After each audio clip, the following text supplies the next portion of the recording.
本日は日印ビデオ会議インド北部州における投資機会にご参加いただきまして誠にありがとうございます。本日のウェブセミナーは駐日インド大使館主催日本貿易振興機構ジェトロ日印経済委員会インベストインディアウッタルプラデーシュ州ウッタラーカンド州パンジャブ州ビハール州ハリヤナ州ヒマーチャルプラデーシュ州のご協力のもと開催させていただきます。司会は私、インド大使館の梶谷、通訳は同じくインド大使館の土屋と星野が務めさせていただきます。どうぞよろしくお願いいたします。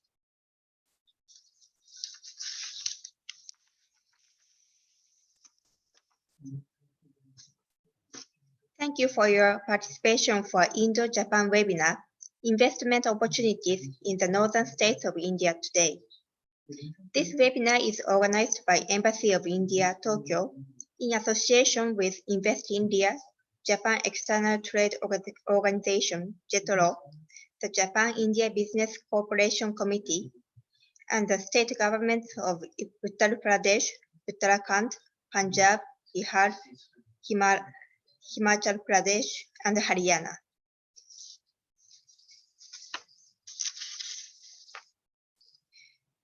ウェブセミナー開始までに参加者の皆様にお願い事項を申し上げます。参加者は講演中であっても、Zoom の Q&A 機能を利用してパネリストへ質問を送信できます。ご質問は講演中でも順次受け付けておりますので、質疑応答の時間までに質問したい登壇者名をご記入の上、パネリストへご送信ください。いただいたご質問は、質疑応答の時間、もしくはチャット機能を通して回答されます。ネットワーキングでは B2B ミーティングに関心を示していただいた日本とインドの企業様のリストを表示し、希望される企業様より会社紹介をしていただきます。参加者はオンラインチャット機能を使い、ご自身でこれらの企業にコンタクトし、B2B ミーティングを設定いただけます。本日のウェブセミナーは YouTube のライブストリーミングでもご視聴いただけます。もし技術的な問題で Zoom にアクセスできない参加者がいらっしゃいましたら、インド大使館の Facebook ページでアップしている YouTube のウェブリンクからアクセスくださいませ。なお、本日の通訳は登壇者が英語もしくは日本語で全て発表し終わった後、別の言語で要約として通訳させていただきます。それでは、ウェブセミナー開始まで今しばらくお待ちくださいませ。We would like to request participants to note following points. During webinar, participants can send their questions to panelists through Zoom function Q&A. Questions will be answered only during Q&A session or through online chat. During networking session, list of the companies which indicated interest in B2B business-to-business meeting will be shown on the screen. If you wish to introduce your company to other participants, please send message to host through chat. The company can introduce themselves in 1 to 2 minutes during online networking session, and delegates are free to contact these companies over online chat to schedule B2B meeting by themselves. This webinar is available to watch from YouTube as well. If you have technical trouble for accessing Zoom, we may request you to view from YouTube. Please visit Facebook page of Embassy of India, Tokyo. Link of YouTube is shared with our Facebook page. Thank you for your cooperation. We will start the webinar shortly.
それでは、ただいまより、日印ビデオ会議、インド北部州における投資機会を開始いたします。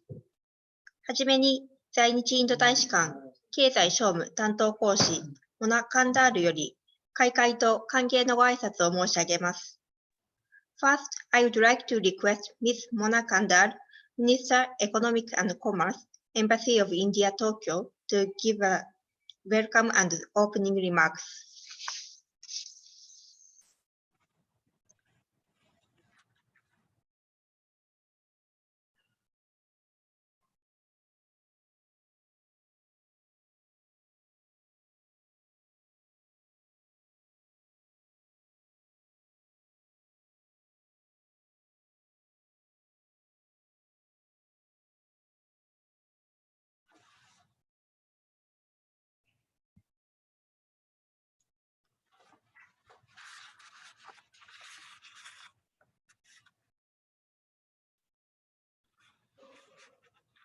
Konnichiwa, namaste. Distinguished panelists and delegates. It gives me immense pleasure to deliver opening remarks in Indo-Japan webinar on investment opportunities in northern states of India that includes Uttar Pradesh, Uttarakhand, Punjab, Haryana, Himachal Pradesh, and Bihar, located in lofty Himalayas and fertile basin of Ganges River, with a huge potential to integrate with South Asian and Southeast Asian regional value chain. Punjab and Haryana are developed and prosperous. The other 4 states are catching up fast.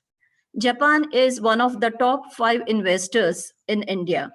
There are more than 5,000 Japanese business establishments and more than 1,440 Japanese companies, mainly the large ones in India. The period for which COVID-19 situation is expected to continue keeps extending due to the possibility of second wave. With each passing day, it becomes clearer that we need to brace up for a new normal and learn to live and prosper with it. The world, including Japan and India, has also awakened to the necessity to diversify regional and global value chain. This offers us to realign Indo-Japan trade and investment related collaboration. India has taken each crisis as an opportunity to reboot her economy. Balance of payment crisis in 1991 paved the way to open up Indian economy. Since then, Indian growth story is a balancing between reforms and stimulus. COVID-19 is no exception.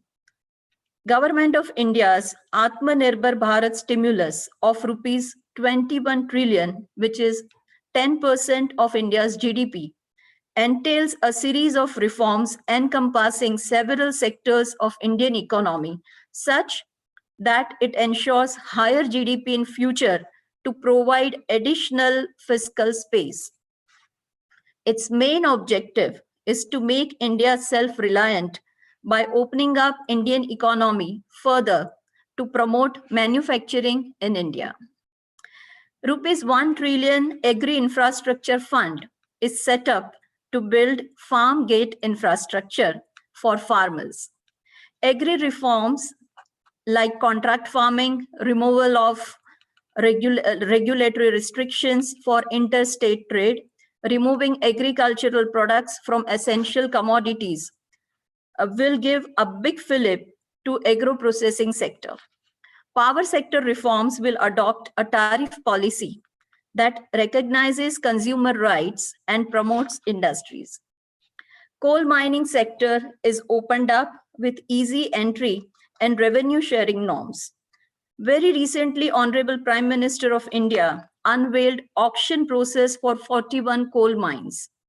Infrastructure development of rupees 500 billion is planned for evacuation of more than 1 billion tons of coal production. For mineral sector, a seamless composite exploration cum mining cum production regime is getting introduced. 500 mining blocks would be offered through an open and transparent auction process. Joint auction of bauxite and coal mineral blocks is getting introduced to enhance aluminium industry's competitiveness and thereby reduce electricity cost further.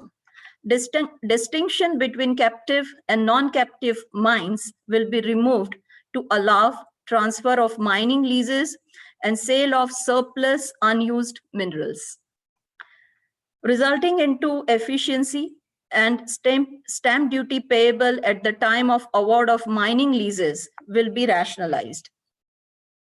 Restrictions on utilization of Indian airspace will be relaxed. Airport Authority of India has awarded 3 airports for operation and maintenance on PPP basis. 12 more airports are identified for second and third rounds. Tax regime for MRO ecosystem is rationalized. Major engine manufacturers in the world would set up engine repair facilities in India. FDI limit in defense manufacturing through automatic route is raised to 74%. Indigenization of imported spares will be promoted. Convergence between defense and the civil MROs will be established to create economies of scale. India's space sector is being opened up to private sector along with a liberal geospatial data policy. Private sector will be allowed to use ISRO facilities and other spatial data policy. Atomic energy sector is opened up for research and technology development come incubation centers. Facilities in PPP mode will be set up for irradiation technology for food preservation. Incentive schemes will be launched for promotion of new champion sectors like solar PV, manufacturing, advanced cell battery storage, etc. Public sector enterprise policy will be open up to all sectors to private sectors. Companies Act has been decriminalized. Investment related criteria for MSMEs have been revised upward to cover more number of businesses into MSMEs. Technology-driven online education with multi-mode access has been launched. Government of India has announced attractive incentive policies for sectors like electronics, mobiles, pharmaceuticals, medical devices, real estate, and housing. Monetary policy measures would infuse additional liquidity of rupees 5 trillion, which will help regenerate domestic demand. The taxation framework is reformed to promote Make in India. The corporate tax is slashed by half to 15%, one of the lowest now in the world. Dividend distribution tax is withdrawn mainly on request from Japan. Level playing field is provided to MSMEs through financial and technology support. India is constantly improving its investment environment as its position in global ease of doing business ranking surged to 63rd in 2019, rising by 79 places in 5 years. It is 52nd in Global Innovation Index, rising by 29 places. And it holds 44th position in Logistics Performance Index, rising by 10 places in a year. Government has taken up next phase of ease of doing business on a mission mode to include easy registration of property, quick disposal of commercial disputes, and initiating a single tax regime. States will be ranked on investment attractiveness. Fast-track investment clearance through empowered group of secretaries is set up. Project development cell in each ministry is set up to prepare investable projects and coordinate with investors and central and state government. Information on availability of industrial land bank for promoting new investment will be provided through Industrial Information System with GIS mapping.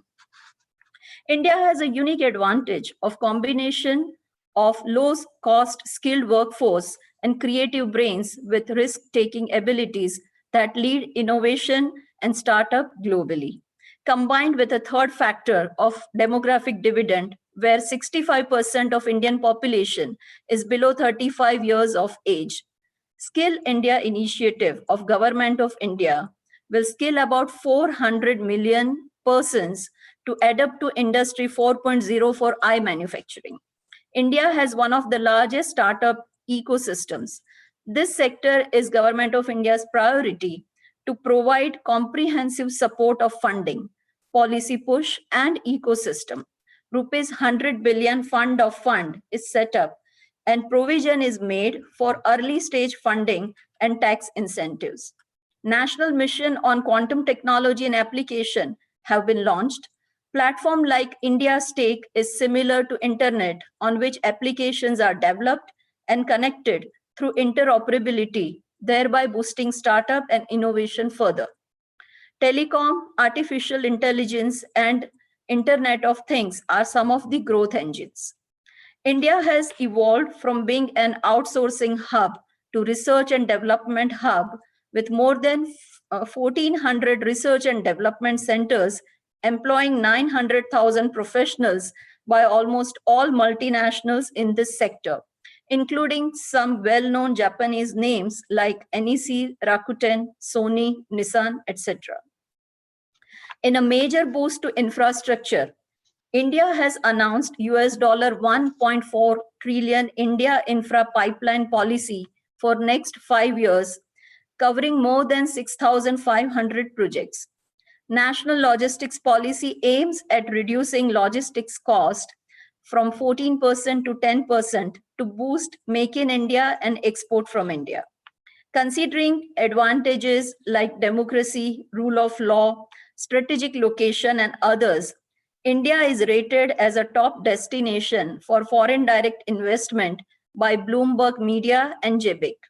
Indo-Japan friendship has led to Japan-specific facilitation for FDI as well, like specially built Japan Industrial Townships, Japan-India Institute for Manufacturing for sector-specific skilling of Indian workers, sector-specific bilateral dialogues, Indo-Japan Industrial Competitiveness Forum, Official Development Assistance Program by JICA for infrastructure and other programs in India. Indian subsidiaries have outperformed their parent companies in terms of revenue, net profit, and internal rate of return. I wish this webinar and participants all the success for business, trade, and investment collaboration and to create a win-win situation for both the sides, leveraging Japan's technology and India's human resources. Take care and stay safe. Thank you. Arigatou gozaimasu. 今日ご紹介するウッタルプラデシュ州、ウットラカンド州、パンジャブ州、ハリヤナ州、ヒマチャルプラデシュ州、ビハール州は南アジア、東南アジアの地域のバリューチェーンとつながる大きな可能性を持っています。このコロナ禍の中、私たちは新状態に適応し、利益を上げる道を見つけていかなければなりませんが、インドと日本の貿易、そして投資の関係も再調整が必要とされています。1991年の通貨危機以来、インドは改革と刺激策のバランスを取りながら進んできました。そしてこのコロナ禍を受けて、GDP の 10% にあたる21兆ルピーの予算を組み、自立したインドという政策パッケージが打ち出されました。これには将来のための財政強化、GDP の拡大を確実に実現するためのさまざまな改革が含まれています。農業部門では農家から消費者への直販を促進するための1兆ルピー規模の基金が立ち上げられました。契約農業、宗教をまたいだ農産物の販売に関する規則の撤廃などを含む一連の改革は、農業・農産物加工産業に大きな勢いを与えるでしょう。電気部門の改革も前進しています。消費者の権利と産業推進を主眼とした料金政策が採用されています。石炭部門でも、石炭再工業部門でも、参入基準や利益共有基準の緩和、競売手続きの導入などを含む開放政策が採用されました。鉱物部門でもこの5月、探査、採鉱、生産を複合的に推進する制度が導入されました。貿易分野の規制も自立したインド政策のもと緩和され、自動承認ルートで認められる直接海外投資の上限が 74% まで引き上げられました。インドの領空の使用に関する制限も緩和されました。MRO 関連の規制が緩和され、世界的なエンジンメーカーが将来、インドにエンジン修理工場を設立します。宇宙部門も民間に開放されました。地理空間データの利用に関する規制も緩和されました。また、民間企業もインド宇宙研究機構の施設が使用できるようになりました。原子力エネルギー部門でも官民連携の研究開発に道が開かれました。太陽光発電や最新式の蓄電池貯蔵を含む新規分野の推進のためのインセンティブも設けられました。ビジネスのしやすさに関しては、資産登録手続きの簡略化、商業的紛争の迅速な解決を含む実行モードに移行します。また、メイクインインディア政策を推進するため、法人税の引き下げを含む税制枠組みの改定が実行されました。新たな公営企業政策のもと、すべての部門が民間に開放され、公営企業は特定分野のみに限定されることになります。インドの最も注目すべき特徴は、低コストな高度人材とクリエイティブな頭脳、リスクを前向きに捉えて生かす力という他国にはない組み合わせの独自の強みです。この特徴が世界規模のイノベーションやスタートアップの台頭として現れています。インドには世界で最大級のスタートアップ企業の基盤があり、インド政府は資金調達を含めた政策的な後押しを強化しています。またインドは日本の大手を含む世界的企業の研究開発拠点でもあります。またインフラ強化のため、今後5年間で1兆4000億ドルの投資の予定を含む国家物流政策が実行されています。民主主義、法の支配、戦略的な立地を兼ねたインドは、直接海外投資先として国際協力銀行やブルームバーグなどから高い評価を受けています。大手企業のインド子会社は親会社よりも収益性、純利益、内部収益率の面で上回っています。本日のウェビナーが日印の皆様がウィンウィンの関係を形作る一助になればと思います。ありがとうございました。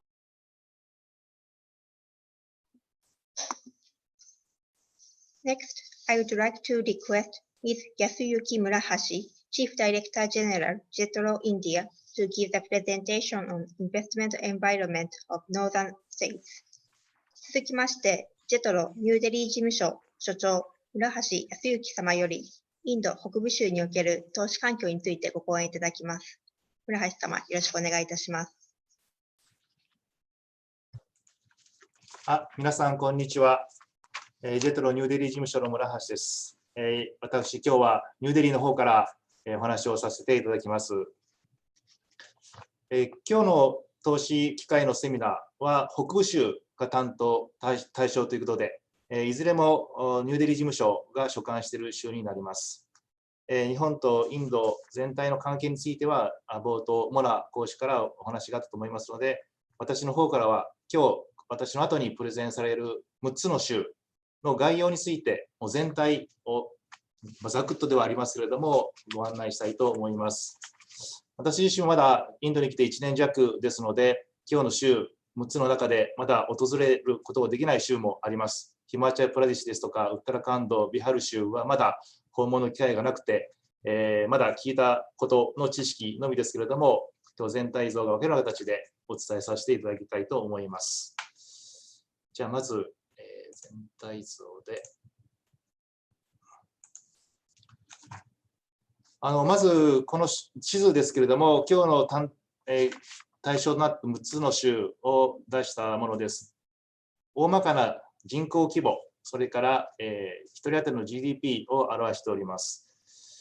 この地域、歴史的にはムガール帝国ですね、北部中心に起こったこの帝国の影響が強く残るエリアで、その当時の遺跡も今たくさん残っていますけれども、今では政治的には政権与党の地盤が比較的強くて、また首都デリーを中心に日本企業、それから日本人が一番多くインドの中で集積するエリアになっております。ただ集積しているのがこのデリー首都圏、それからハリアナ州、それからウッタラパディッシュ州のノイダというエリアに集中しているということで、まだその他の州には在留している日本人、日本企業もそう多くはありません。これらについてはまた後ほどお話をしたいと思います。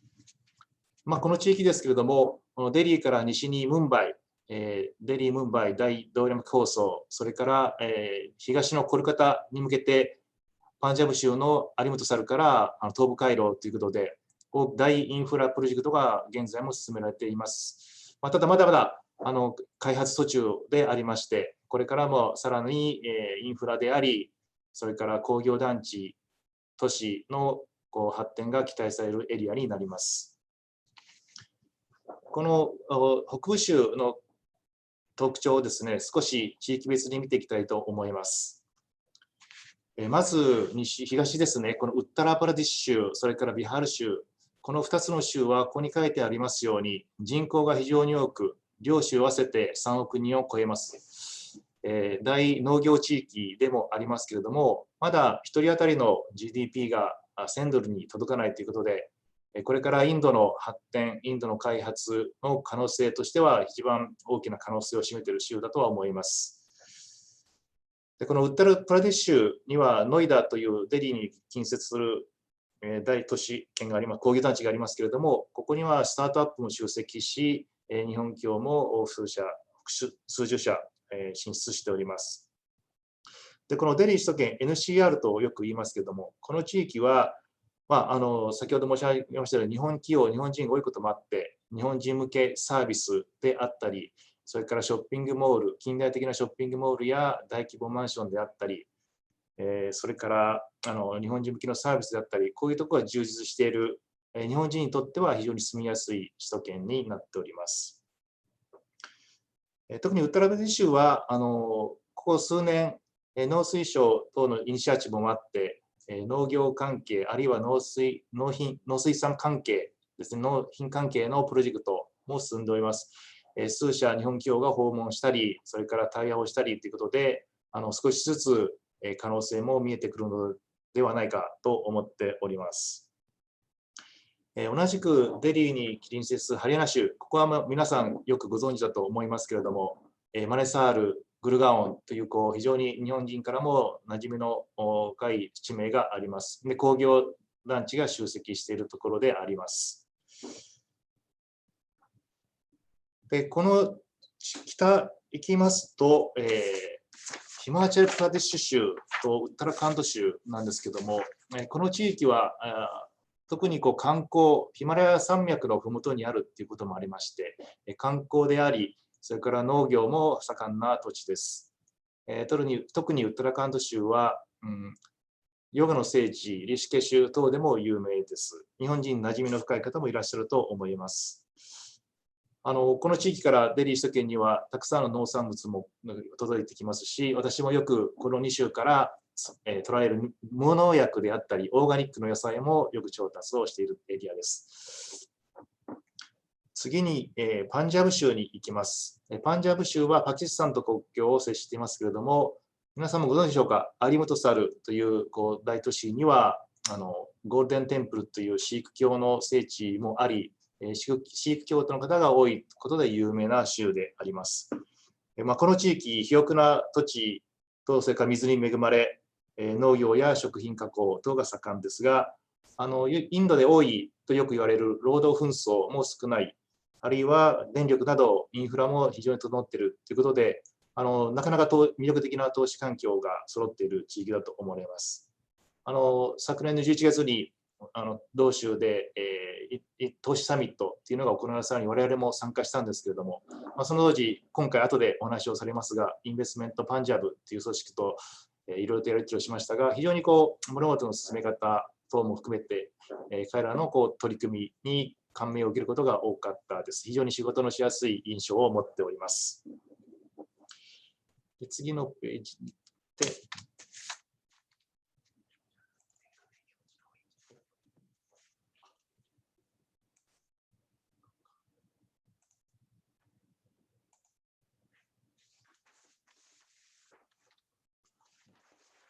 失礼しました。全画面表示になってなくて、操作を失礼しておりました。で、このページにですね、今先ほど私が申し上げたような特徴を簡単にまとめております。後でまた見ていただければと思います。で、最後にですね、日本企業の集積の状況です。この表なんですけれども、今、インドには約1440社の日本企業が進出していると言えます。これは2018年度に実施した在インド日本大使館とジェトロの共同調査による結果です。それから2年経ってますので、最新のデータを今用意している、調査をしているところですけれども、その当時のデータではこういう今、分布になっています。1440のうちにの分布ですので、ハリヤナ州が393社、ウッタルパラディッシュが44社ということで、残念ながら他の州を見てみますと、まだ進出してない州、あるいは数社の州というのがございます。どうしてもまだ中心、デリー首都圏に集積しているというのが実態ではあります。特にハリヤナ州はもう歴史、日本企業の進出している歴史も長いし、今更言うまでもないと思うんですけれども、鈴木さん、本田さん、大企業がここに集積をしています。ただ一方で、歴史が長いがゆえに、いろんなその日本企業の進出事例があるがゆえにですけれども、いろんな労働紛争の問題であったりとか、土地の収用をめぐる問題であったりとか、進出にあたって留意すべき事項も多々ありますので、この点、新たに進出を検討されている皆様においては、しっかりと注意をしていただければと思います。このウッタルプラデシュ州の44社は、ほとんどノイダに集中しております。こちらにも、本田さんであったり、山田さん、自動車部品関係の企業が集積をしています。後で話が出てきますが、パンジャブ州の方からは、ヤンマーさん、SML いすずさん、いすずの方ではトラック、バスを作っております。後ほどプレゼンされると思いますので、詳しくはお話聞いていただければと思います。ウッタラカンド州は1社と書いてありますが、今日は後ほどデンソーさんが話をされます。その他ではパナソニックさんがやはり現地のインド企業を買収した形で、ここに製造拠点を持っておられます。まだビハール州は残念ながら確認をされておりません。こういう形で集積している州が偏ってはいますが、新しい州へのこれからの投資機会、今後の投資機会というところが期待されるところだと思います。最後にちょっとコロナウイルスの感染状況に関して影響だけ触れさせていただきますと、この NCR 地域、4つの州、デリー準州、それからハリヤナ州、それからちょっと南にあるラジャスタン州、それからノイダの方ですね、ウッタルプラディッシュ、この4つの州が一体として首都圏を形成してまして、企業の労働者、それから従業員、日本企業の駐在員もそうですけれども、この宗教を挟んだいろんな活動をしていますので、コロナに対しては、このロックダウンの間、かなりこの移動が制限されたり、サプライチェーンが滞ったりということで、首都圏で経済が集積しているがゆえに、かなり苦労されている例というのがございました。今6月以降、ロックダウンが緩和されましたので、徐々にこの物流であったり人の移動というのは解消に向かって進んでいると思いますが、それでもいろんな形で操業開始にあたってはご苦労されているかと思います。以上、簡単ですが、6つの州について説明させていただきました。申し上げましたように、新しいこれからの州、可能性がある州というのは、なかなか皆さんに知ってもらえる機会も少ないと思いますが、今日これからそれぞれの州の開発公社、州政府の方から詳しいインセンティブであったり、魅力であったり発表されると思います。それらを踏まえて、今後のインドの投資を考える際に、新しいエリアということで、ぜひご検討いただければと思います。今後もジェトロとしては、この州、中心のなっている州以外にも、投資誘致のためのサポートであったり、情報提供であったり、進めていきたいと思っていますので、何かご質問等ありましたらいつでも遠慮なくご連絡ください。ちょっと画面の操作で不適はございましたが、私からのお話は以上とさせていただきます。ありがとうございました。Jetro New Delhi is in charge of all the 6 northern states covered by this webinar. Many Japanese companies are based in Gurgaon and Manesar in the state of Haryana, and Noida in the state of Uttar Pradesh. Uttar Pradesh and Bihar are large in population size, and agriculture is the main sector. However, the per capita GDP of the two states is still under $1,000. These states hold key to India's future development. Uttar Pradesh is a state where industrial parks and startups are clustered in Noida, and it is a part of the Delhi economic zone.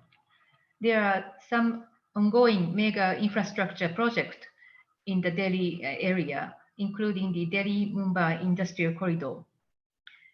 But there's still great room for growth in the infrastructure development.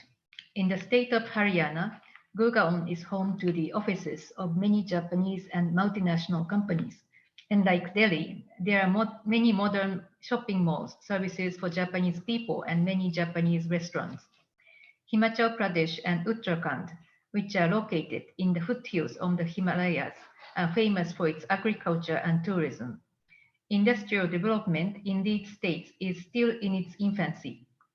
Pesticide-free and organic vegetables from both states are delivered to Delhi. Punjab is known for its predominantly Sikh population. As the state is blessed with fertile land and water, agriculture and food processing are flourishing. It is also known as a state with almost no labor conflicts, which is quite rare in India. The infrastructure of the state, including electricity, is well developed. I have attended an investment seminar in the state, and from my experience, I can tell you that it is comfortable to work with Punjab, as Invest India, which is the state government's investment promotion body, is a trustworthy organization. I would also like to point out that since many Japanese companies have already set up bases in Haryana and other capital territory area, there are many disputes between local parties and Japanese companies in this area. I have shown you a map with the number of Japanese companies. The number of Japanese companies in Uttarakhand is put as 1, but since then, Denso and Panasonic have acquired Indian companies and established manufacturing bases in the state. While industrialization in some states is not yet advanced, there are advantages in terms of labor availability, costs, and incentives to be enjoyed in these less industrialized states. I believe the respective states have potential for certain industries and businesses. I hope you will discover new possibilities of the northern Indian states while listening to upcoming presentations. If you have any questions, please contact JETRO New Delhi anytime. Thank you. 続きまして、ウッタルプラデーシュ首席次官補、アーロックマル様より、ウッタルプラデーシュにおける投資機会についてご講演いただきます。Next, I would like to request Mr. Alok Kumar, Additional Chief Secretary, Industrial Development, IT and Electronics, Government of Uttar Pradesh, to give the presentation on investment opportunities in Uttar Pradesh.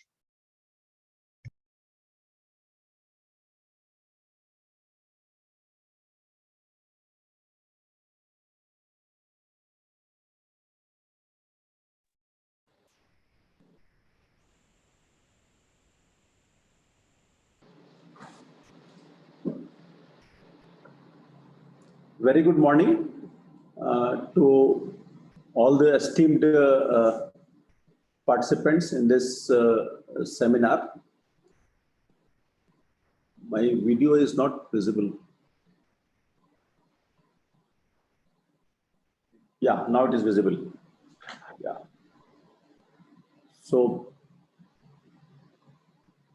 very good morning again to all the esteemed participants in this webinar.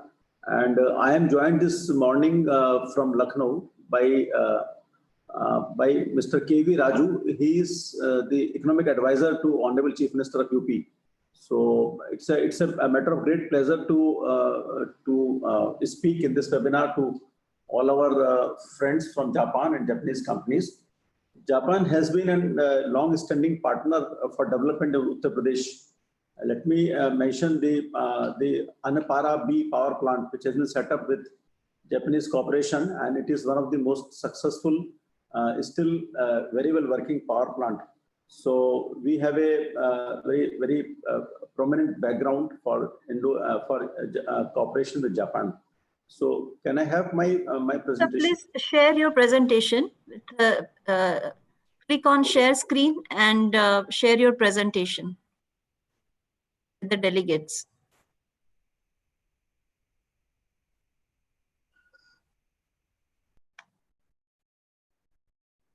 Yes, it's visible now. Please go ahead. Okay. Yeah. Thank you. Let me very briefly speak first on the ecosystem, which is continuously improving and evolving for foreign investors and also the Japanese investors. India has a very liberal foreign direct investment regime with most of the sectors with 100% automatic approval. The government of India has recently brought down the corporate tax for the new manufacturing companies. Government of India has also initiated several incentive schemes in addition to state incentive schemes. One of the most remarkable scheme which has come out recently is the production linked incentives for electronics manufacturing. India has also very successfully implemented the one nation, one tax system of the GST in the last 3 years, and it has stabilized fairly now. Our federal government is also pushing and helping states to build world-class quality infrastructure. We have a very stable and very sound economic fundamentals.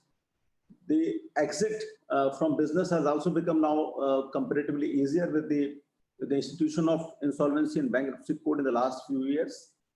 The government of India is also emphasizing and paying a lot of attention to improving ease of doing business. According to the World Bank, ease of doing business, it has improved from, say, it used to be 142nd. Now it has gone up to 63rd, and we are still at it. The several sectoral reforms have also been undertaken by Government of India. There are two key reforms I would like to mention. One is granting the infrastructure status to logistics and warehousing. And second one, which is very recent, which our Honorable Prime Minister has launched, is permitting commercial mining of coal. So that will be a very big game changer for Indian economy. There are several other reforms which are in pipeline. We are a huge market because of our population and our growing middle class size. And Government of India is also now, in the context of COVID, also undertaking several projects to boost up consumption and create demand for goods and services. Can I have the next slide, please? After talking briefly about the national ecosystem for doing business in India, let me focus on the advantage which Uttar Pradesh brings for the investors. Amongst the states, UP and its surrounding population which it caters to is the largest market base, which extend to more than 400 million. We host several big cities which are being developed as smart cities. The Government of India, Government of Uttar Pradesh has also undertaken the projects for improving air connectivity. We have 2 international airports, and one more has been recently added at Kushinagar. Government of India has approved a new international airport in Kushinagar, which will boost Buddhist circuit, and it has a very special importance from the point of view of our visitors from Japan. We have also undertaken a construction of a new international airport, which is going to be the Asia's biggest airport in NC, National Capital Region of India, which is near Jewar. Already concession agreement has been signed, and the project is expected to be on ground within next 3 years. UP also distinguishes in terms of building largest network of expressways, and the present government is very keen to further accelerate the building up of expressways and waterways. As our dear friend Mona Khandar was speaking in the morning, India has a young population. UP has even younger population. UP has 56% population which is in working age group. We have several premier institutions in technology, management, and other say areas of education, which produce large number of qualified, talented manpower, which are mentioned in my slide. And India, UP also distinguishes in terms of the largest base of the micro, small, and medium enterprises, which are around 9 million in UP. So we have a very good, say, base, solid industrial base for further growth. This slide shows the key infrastructural projects which are coming up. 2 national dedicated freight corridors are passing through Uttar Pradesh, and we are partnering with Government of India to build dedicated industrial corridor along, building upon the strength of freight corridors. And this is coming up, the junction of the 2 corridors is also coming up in the National Capital Region of Uttar Pradesh, which is near Noida. And as I mentioned, we have several expressways which are already operational, and 2 expressways are operational, and 3 more are under construction, and many more are under the say project formulation stage. We have a largest network of national highways and also the highest railway network in India. So UP is poised as one state with a great advantage in terms of these world-class infrastructure. We are also building 2 special projects in near Noida, which is multimodal logistics hub and multimodal transport hub. And these 2 projects, along with Jewar International Airport, that area of Uttar Pradesh will be one of the most attractive destination. It is still attractive. It will be further more attractive destination in India. Can I have the next slide, please? There are a few sectors which give UP natural competitive advantage. Being a large agrarian economy, we have a very good strength in terms of agro and food processing. Consumer electronics, because we are a big market and we also have a big manufacturing base. Warehousing and logistics is a sunrise sector, and Government of UP has taken several new initiatives, which I will speak in the later slides very quickly. Aerospace and defense is also an emerging new sector. Pharmaceutical is again a focus sector for UP because of large base. Textile and apparel has been a traditional strong base in UP. If you talk of Indian textile sector, chemicals, and finally leather. There are the Kanpur and Agra. They are the old traditional centers for this industry. Let me go to next slide, please. Apart from the infrastructure, another big priority for UP government is to create and maintain a readily available land bank for the investors. We have more than 20,000 acres of land identified and in pipeline and available with us, which is already being integrated into the National Industrial Information System on GIS for the industrial investors, the land plots available. We also have a unique system of dedicated government authorities, which are in dedicated parts of UP and some authorities across UP who have the mandate of procuring land and making available developed land to the industry in a transparent manner. So UP that way is a very special state which is focusing especially on making available land bank for the investors. We are also in the process of taking up new industrial townships. One electronic city is planned near Jewar Airport.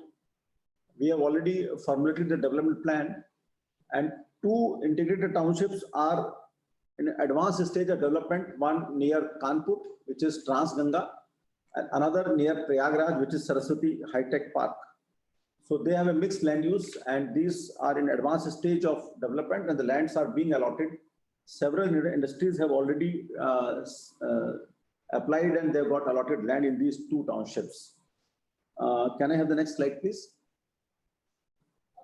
Let me also talk about the our policy framework. The present government, when it assumed office in year 2017, it brought out a new industrial investment and employment promotion policy 2017, which is one of the best policies in India. And its success was demonstrated in the investor summit, in which we had concluded more than 1,000 MOUs, which envisaged investment of 4.2 lakh crore rupees. And about 1/3 of these projects have already been grounded in the groundbreaking ceremony.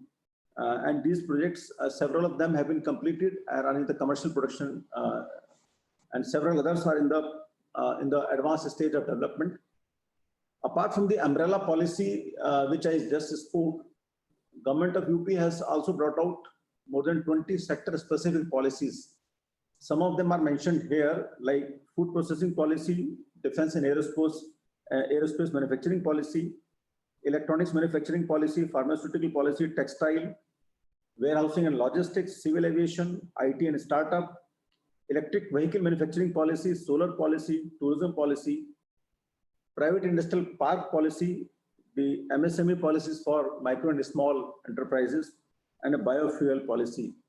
And these policies are available, details are available on the website of our investment promotion agency, Udyog Bandhu, and the several incentives are available in these policies, which an investor will find very attractive.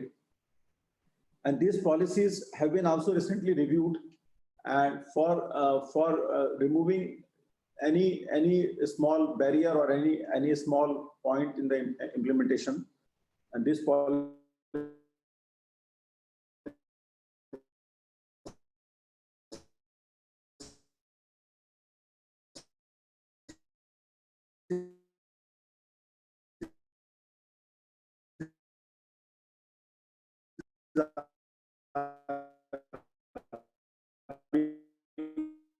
MOU was signed in May 2017, and it achieved commercial production in July 2018, in almost a year.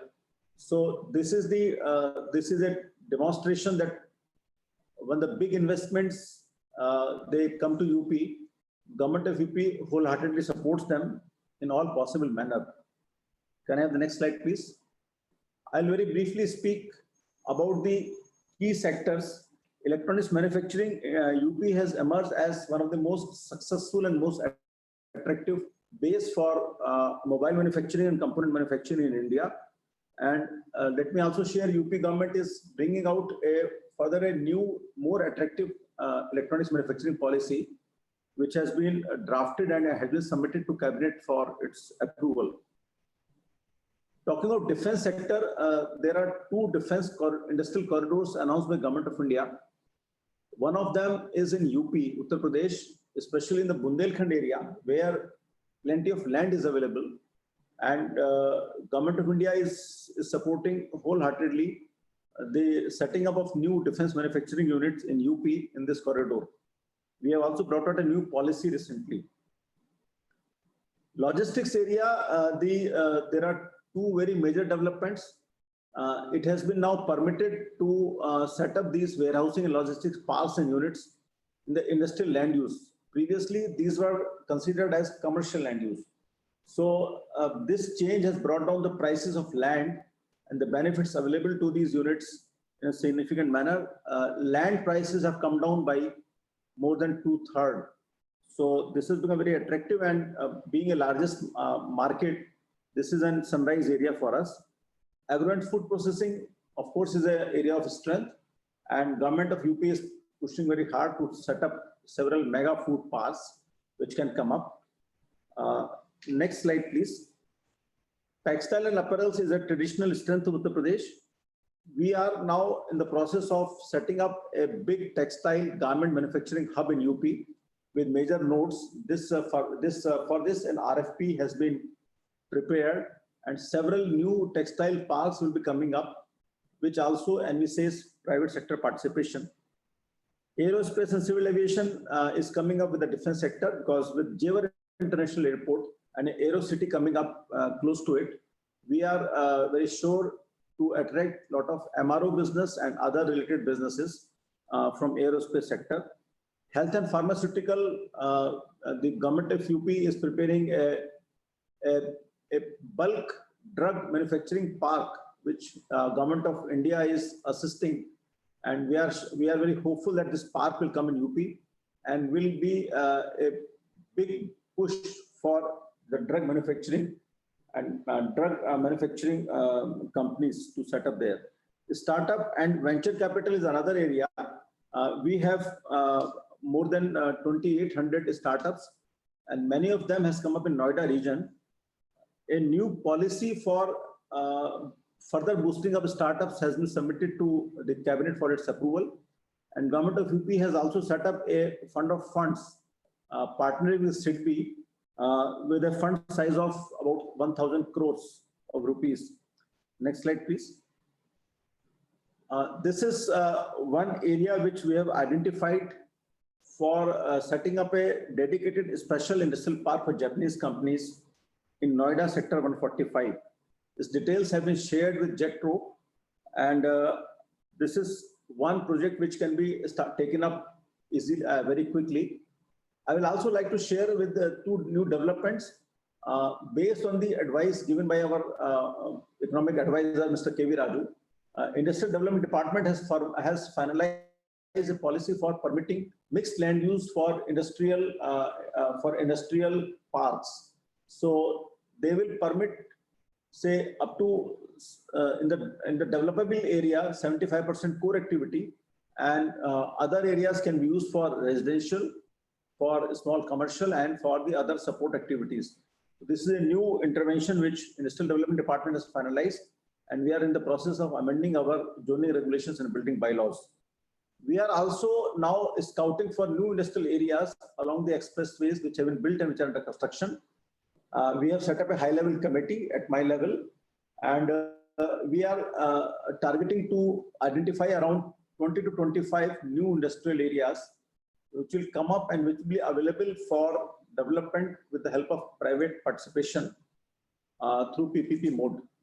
So that's all I had for you in this presentation. There are many more things, but time is limited.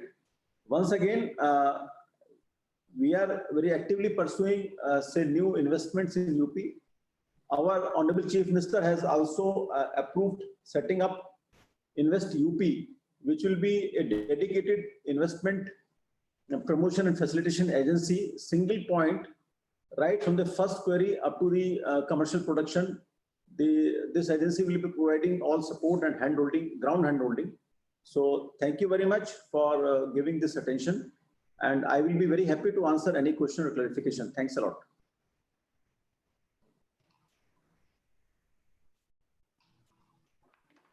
ウッタールプラデシュ州は2億3000万人の人口を抱えており、合計約2億人の人口を持つ近隣州を含むこの地域は、製造業の拠点であるだけではなく、巨大な消費市場でもあります。2つの国際航空、5つの国内航空、鉄道網、水路などの接続性も良好です。ウッタールプラデシュ州はインドの州の中で最も製造業が盛んな5つの州の1つであり、900万を超える零細・中小企業が存在しています。ウッタールプラデシュ州が強みを持つ分野としては、農業、食品加工、家電、倉庫物流、航空防衛、医薬品、繊維、医療品、化学、比較などがあります。州の特徴として、産業用地の豊富さが挙げられます。2万エーカー超の産業用地がすぐに調達できる状態にあり、州政府の産業開発機構、高速道路産業開発機構などが産業用地の開発を行っています。また、ジェワールにエレクトロニクス産業専用団地を建てる計画などの開発計画も多く進行しています。州政府は2017年に策定された産業開発雇用推進政策と20以上の分野に向けた個別の政策を通じて、土地関連費の払い戻し、資本補助金、研究開発インセンティブなどを含む魅力的な支援策を提供しています。また、州政府はビジネスのしやすさにも力を入れています。許認可制度の緩和をすでに実行しています。その許認可手続きの迅速化の一例として、サムソンの実例をご紹介します。1917年5月、州政府とサムソンの間で基本合意書が締結され、翌6月には都市が分解され、整地作業が始まり、8月にはすべての許認可が下り、2018年4月には電気の供給が始まり、7月には事業が開発するというスピード感が見られました。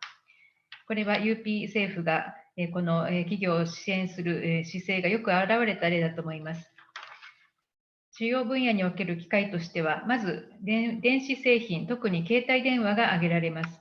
ウッタールプラデシュ州はインドにおける携帯電話生産の約 40%、電子部品製造の約 55% に貢献しています。州には防衛産業回廊があり、防衛関連産業にも力を入れています。新しい工場の設立が支援されています。また、物流や倉庫も盛んな分野であります。そして、州では農業が盛んであることから、食品加工も盛んに行われています。その他、繊維、産業、航空宇宙、民間航空、医療、医療品、スタートアップ、ベンチャーキャピタルなどにも豊富な機会があります。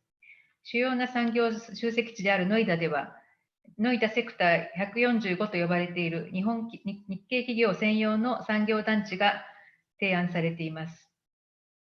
州には、州首相は最近、投資家の支援窓口インベスト UP の立ち上げを表明しました。皆様も何かご質問がありましたら、どうぞご遠慮なくいつでもご連絡ください。よろしくお願いいたします。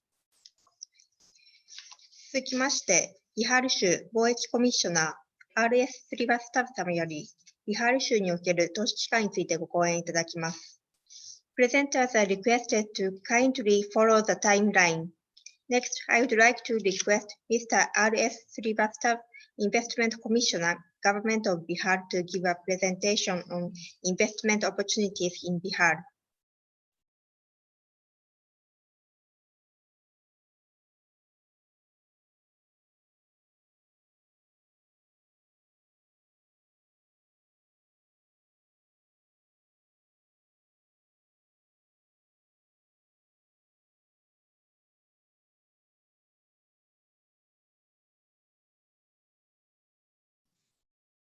Start my video. Yes.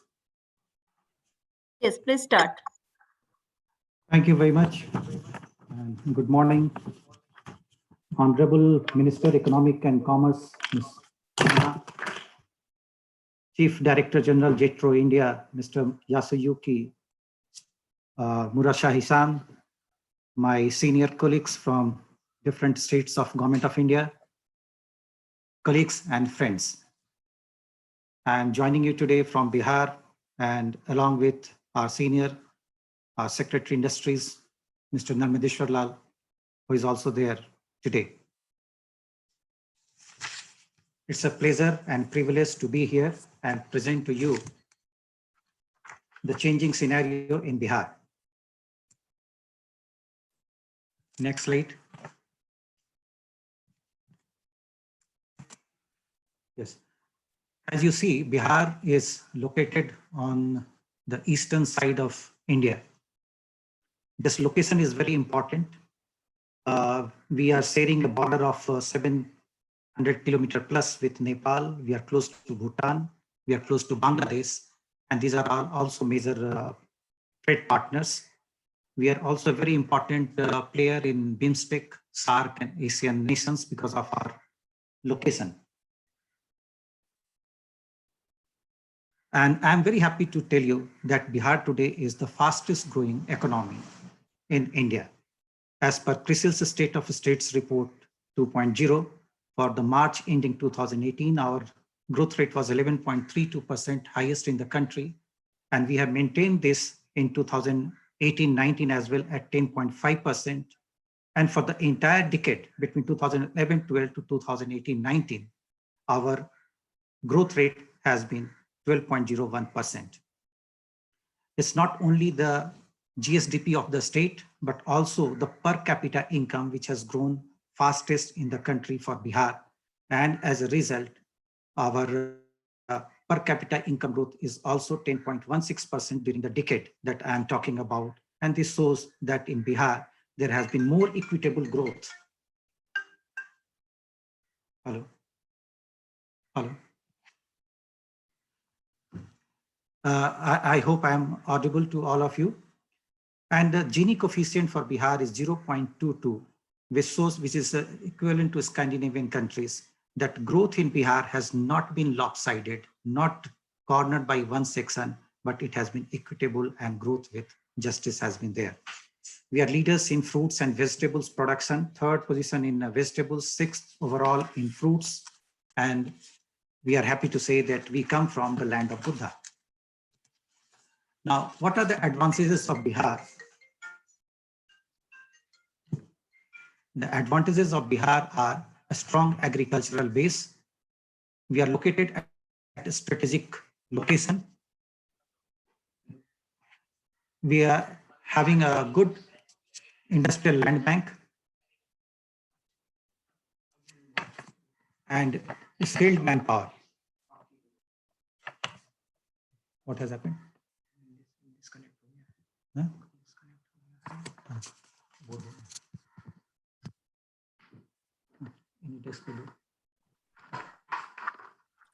Carry on. Am I audible to all of you? Yes, you are very much audible. Please carry on. And your slideshow. Yes. Yeah. Okay. So I was talking about advantages of Bihar. See, as we are agrarian economy,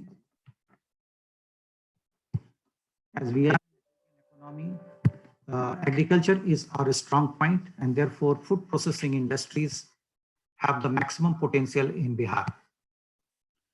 And that location I have already talked to you about. Now, we come to agricultural base. I'm happy to inform that we are #1 in production of lychee, in the production of foxnut, in carom seeds. We are #2 in production of jute, mustard, and cauliflower. We are #3 in cabbage, okra. In winter maize, we are #1. We are again #3 in lentil production in India. And we are producing a lot of honey, 21,000 metric tons of honey. And during this COVID-19, honey has been a major sale item from Bihar. We have an agricultural roadmap 2017-22 in progress, and in which we have an ambitious target of converting the entire state into an organic state. It is not for any reasons, but for sheer quality and strength of Bihar's agriculture that Israel is having 2 centers of excellences in Bihar. If you look at agricultural infrastructure in Bihar, we have got 212 agri-marketing yards, 407 food processing units. We have 3 food parks which are ready, which are plug and play. We have 355 cold storages, and we are willing to explore joint ventures in agricultural logistics, in agricultural productions, and various other things. And I'm very happy to inform you that recently on 29th of June 2020, the Bihar industrial policy has been modified, notification has been issued, under which we can welcome joint ventures from the private sector players of Japan or anywhere else. This is again about the location. It is, many people get deterred that Bihar is landlocked. It is not so. We are on Amritsar-Kolkata Industrial Corridor. We are also on Golden Quadrilateral. We are on Eastern Dedicated Freight Corridor, which starts from Porbandar and goes up to Silchar in the east. And the nearest port, that is Haldia and Kolkata, is only 450 kilometers plus. Now, exports from India, if you look from Bihar, petroleum products, because we have Indian Oil Refinery at Barauni, they dominate the exports. It mostly goes to Nepal. 66% of our exports is of petroleum products. In the non-oil, 35% of India's export of jute is made from Bihar. Other cereals, 28% of India's export is from Bihar, and of India's total export of wheat, 18% is done from Bihar. I was also looking at what we are exporting to Japan: fish, crustaceans, mollusks. These are the items that we are exporting to Japan. And I'm also happy to inform that one state corporation, that is COFED, has entered into a JV with Nizona Corporation of Japan for supply of fish scales. Then we are supplying dried flowers, cut flowers, fruits, onions, other vegetables, buckwheat, mica, incense sticks, medicaments, fabric, leather, and such other items. These are the details of industrial land. I will not take much time here. I can only say that we have 1,200 hectares of ready plug and play land available for allotting to industrial projects. As far as the skilled manpower is concerned, we can say that on the quality of skilled manpower, that General Electric is hiring every year more than 100 diploma holders from government polytechnic colleges of Bihar, which speaks about the quality of our manpower. Now, as far as ease of doing business reforms are concerned, I'll tell you that we have a system of common application form, which is filed online. And I assure you that Invest Bihar, which I'm heading, will be your single point of contact for anything that you want to do in Bihar. Now, coming to investment opportunities in Bihar, the sectors, as I told you, the most prominent is the food processing. These are our 10 priority sectors about which I have shared information, of which the highest priority are food processing, leather, IT, ITS, electronic system design, manufacturing, and textile. If you look at the growth engines of Bihar, agriculture, forestry, fishing, manufacturing, transport, storage, communication, trade and repair services, these are all 12% plus growing per annum. And our air transport is growing at 40% plus per annum. Now, the major incentives, we give reimbursements of exemption of stamp duty, exemption from land conversion fee, interest subvention up to 10%, subject to a limit of 280 million yen, and 100% of reimbursement of SGST. But recently, as I told you, on 29th of June 2020, as the state has amended its industrial policy, joint venture option with you can do with any of the state public sector enterprises. Not only that, we are offering 80% of relocation cost from anywhere in India to Bihar. But this we are open to explore with companies which are multinational companies. We can definitely look on the same line if they are relocating from some other destination. What we also have is that we have got a concept of strategic investments. If there is an investment of more than 500 crore rupees, then we can provide customized incentives for the investor, wherein we sit together across the table and you ask what incentives you are looking for from Bihar, and we will examine it and we'll decide it immediately on the spot. So then we have textile, as I told you in the beginning. What we are looking for is a Japanese industrial park. In the eastern side, there is no Japanese industrial park. We have 13 JIT in India. We can give you tailor-made PPP opportunities under Swiss challenge method. Bihar looks for setting up of 18 common effluent treatment plants in which you have very good advantage and technology. And we are also looking at semi-high-speed rail in Bihar to link the Buddha sector. So these are basically, in short, our presentation. And we'll be very happy to take question and answer from you. Our emails are here of the Principal Secretary Industries, and my emails and phone numbers are there. We shall be very happy to take a call and entertain any request, any query from your side. And I will request you that please do come to the land of Buddha, invest in our state, do joint venture, or do a business like we have to offer common effluent treatment plants or some other things which you can do, and we can have mutual beneficial situation for both of us. Thank you very much. Thank you. ビハール州はネパール、ブータン、バングラデシュに隣接しているため、南アジアの地域枠組みであるサルクでも大きな役割を果たしています。ビハール州はインドで最も急成長している州の一つです。2011年から2018年にかけての州総生産の成長率は、インドで1位の 12.01% を記録しました。また、ビハールは同期間中、州民1人当たりの収入の伸びが最も早い州でもありました。ビハール州の強みは強力な農業基盤、戦略的立地、産業用地バンク、技能を持った労働力、政策支援と改革にあります。州内には3つの農業機構体と肥沃な堆積地が存在することから、ビハールは野菜生産はインドの州で第3位、果物は第6位となっています。州の人口の 76% は農業従事者です。州はまた、第3期農業ロードマップでビハール州の有機農業推進に向けた方針を示しています。州の主要農産物は蜂蜜、ゴルゴンナッツ、ライチ、マスタード、野菜、果物、サトウキビ、小麦、米などです。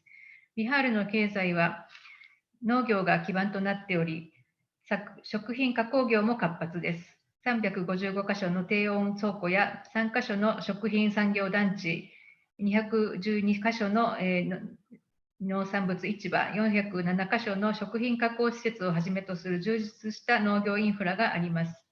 貿易については、東南アジア諸国やアラブ首長国連邦などに石油製品、ジュートや穀物等の非石油製品を輸出しています。日本への主な輸出品としては、魚介類、花、果物、野菜、そばなどが挙げられます。もう一つの優位性としては、公的事業用地が州全体に豊富に整備されている点も挙げられます。パトナをはじめとする産業団地区域内には、利用できる産業用地が豊富にあります。人権に関しても手頃な人件費で、教育を受けた高度人材が豊富であるという強みがあります。ビハールの投資促進における優先分野は、食品加工、比較、IT 関連サービス、電子システム設計製造、繊維、技術教育、ヘルスケアなどで、成長の牽引力となっているのは農業、林業、漁業、製造業、輸送、倉庫、通信、放送関連サービスなどです。州政府が制定した産業投資推進政策2016年には、飲酒税の免除を含む、そしてスイス、チャレンジ方式による PPP 事業を含む内容が含まれています。食品加工部門に関しては、一次産業、二次産業、三次産業にまたがる幅広い機会が存在しています。産業インフラにおける日系企業への機会としては、必要なインフラを完備した日本専用産業団地の開発、排水処理施設の開発、農業物流拠点の開発、航空貨物施設の開発などがあります。進行中の大型インフラプロジェクトとしては、パトナや州内の他の主要都市を結ぶ準高速平和鉄道、新規国道開発計画、高速道路開発計画などがあります。ビハール政府もまた投資家専用の窓口を設けました。皆様のお越しをお待ちしております。総合的な利益を生む機会が豊富にあると思います。ありがとうございました。続きまして、デンソーインディア工場長、ヨゲシュ・アロア様より、北部インドの日本企業子会社によるメイキングインディア事例についてご講演いただきます。Next, I would like to request Mr. Yogesh Arora, Plant Head, Denso India Private Limited, to give the presentation on Making India Experience by a Japanese subsidiary in northern states of India.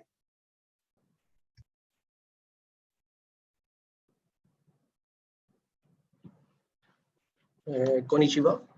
Namaste to all honorable guests and my dear audience. I am Yogesh Arora, Plant Head of Denso India, Haridwar plant, Uttarakhand. We are operating our plant in Uttarakhand from last 11 years smoothly. And there are various Japanese companies like Panasonic, FCC, Mitsubishi. They are also running their operations in Uttarakhand. Uttarakhand offers unique locational advantage with close proximity to the national capital region, including advanced as well as emerging markets, and has excellent connectivity with neighboring states. When we started our operations, we were able to quickly get required approvals. We have been able to run our plant smoothly because of combination of good law and order, educated workforce, and a business-friendly administration which regularly takes feedback to improve services. The state has also done well to implement many important reforms like single window clearance system, time-bound delivery of government services, and online monitoring of proposals for investments. We are sure that recent investment by the government in augmenting rail, road, and air connectivity, as well as the creation of an inland container depot in Haridwar region, will help the growth of exports from the state.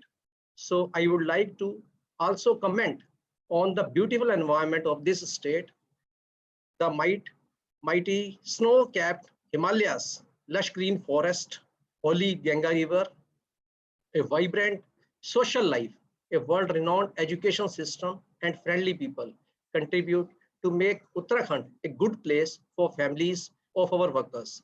There are so many national forests in our vicinity that we are spoiled for choice for weekend outings.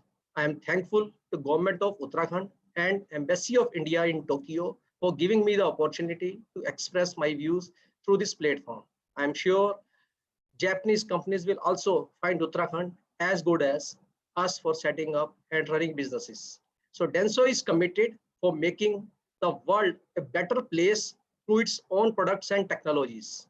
Denso also strives to provide solutions to social issues through its business activities, thus delivering new values to the society. Denso, a leading supplier of automotive systems and components for major automakers. Based on the Denso Group long-term policy, we intend to promote business activities with efforts focused on the environment, safety, and peace of mind. Denso will continue to pursue sustainable growth in Uttarakhand, working with all the stakeholders. Thank you. Arigato gozaimashita.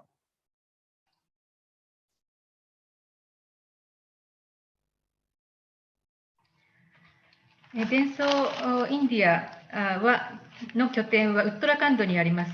ウットラカンドは、NCR、ナショナルキャピタルリジョン、首都圏に近い、位置にあるというのが地理的な強みであって、また台頭する新興市場にも近いという利点があります。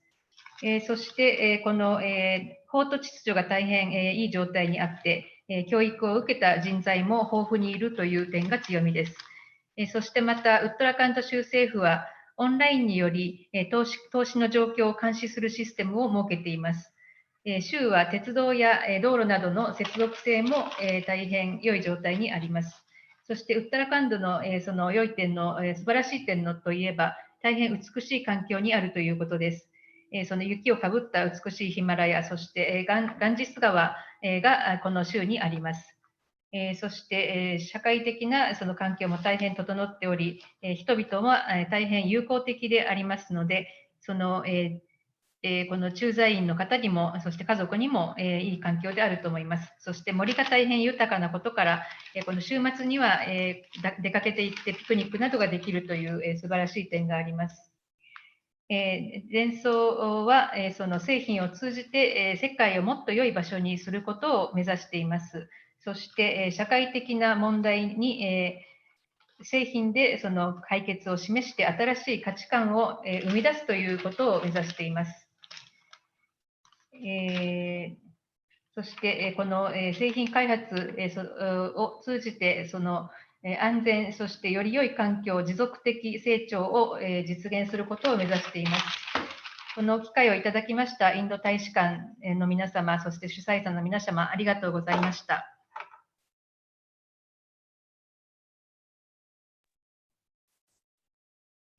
続きまして、ウッタラーカンド州首席一官補マニッシュ・パンワール様より、ウッタラーカンド州における投資機会についてご講演いただきます。Next, I would like to request Ms. Manisha Panwar, Additional Chief Secretary, Industries Department, Government of Uttarakhand to give the presentation on investment opportunities in Uttarakhand.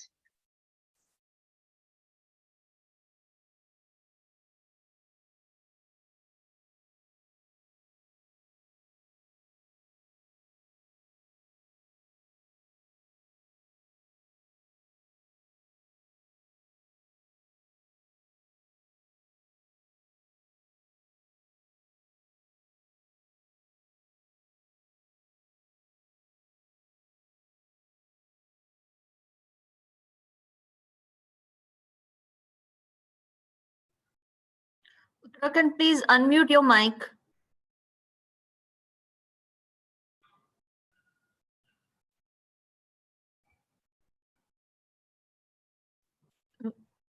We are not able to hear you.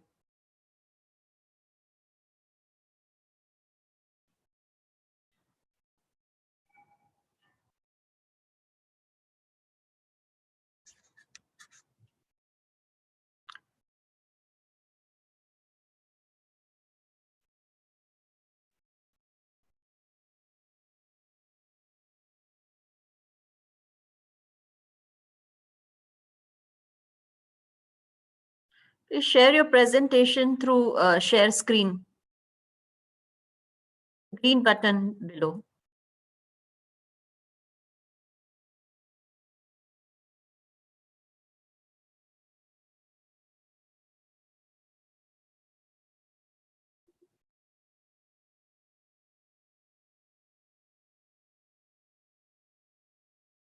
Yes, we can see the presentation. Please unmute and start.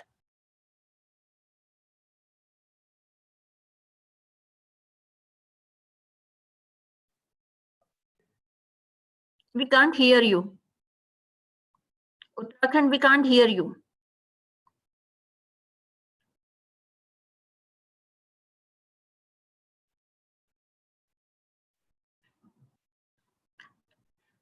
Uttarakhand, we can't hear you.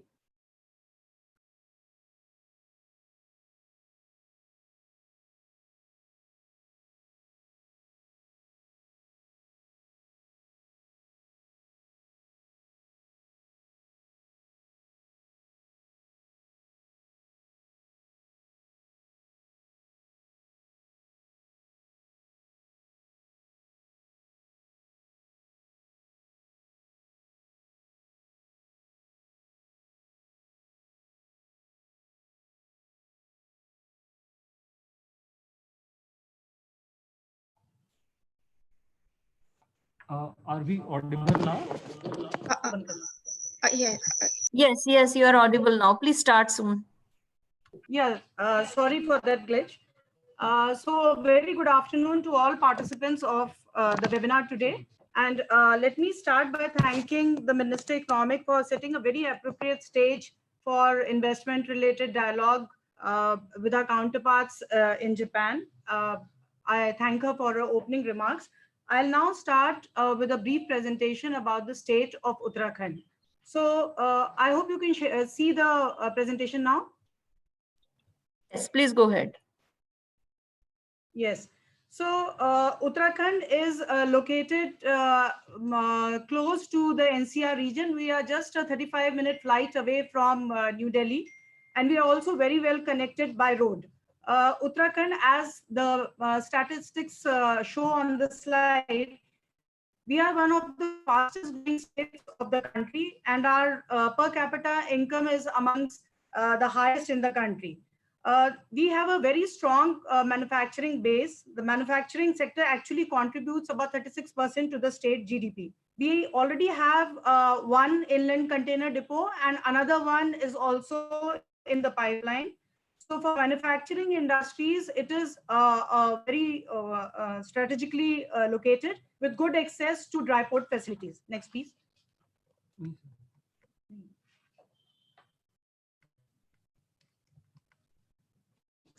So this is my this is my most important slide because it actually shows why it makes a lot of good business sense to invest in the state of Uttarakhand. Going clockwise, we have a state level nodal agency for facilitation of all businesses. So as soon as you inform us about your intent to invest in Uttarakhand, we will get connected with you to help you get all the relevant information for starting the business, as also all important statistics which would help you formulate your project report. We have a single point clearance system for all departmental clearances, and we would also give you a dedicated relationship manager to work with you on your investment proposal. Uttarakhand has put in hard work for ease of doing business, and now we are ranked #1 amongst the hill states of the country. We have sector specific policies to incentivize investment. We have very competitive land prices and a very transparent land allotment policy. There are online systems for allotment of land which has been developed by the Industrial Corporation. To add to that, we have availability of skilled manpower and world-class social infrastructure, including schools and universities. The industrial power in Uttarakhand is amongst the cheapest in the entire country, and we also have abundant availability of water. My predecessor, the investor from Denso, has already spoken about the pollution-free environment of Uttarakhand.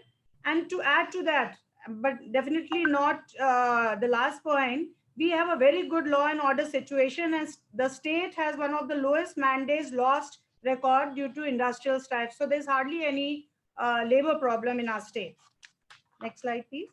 These are some of the investor friendly policies which are there in our state. So on the left, you can see incentive policies which are sector agnostic. So they are available for all investments. And on the right are some of the sector specific policies. And majorly, I would like to draw your attention to a policy for information technology, also for tourism promotion, electric vehicle manufacturing, mega food park.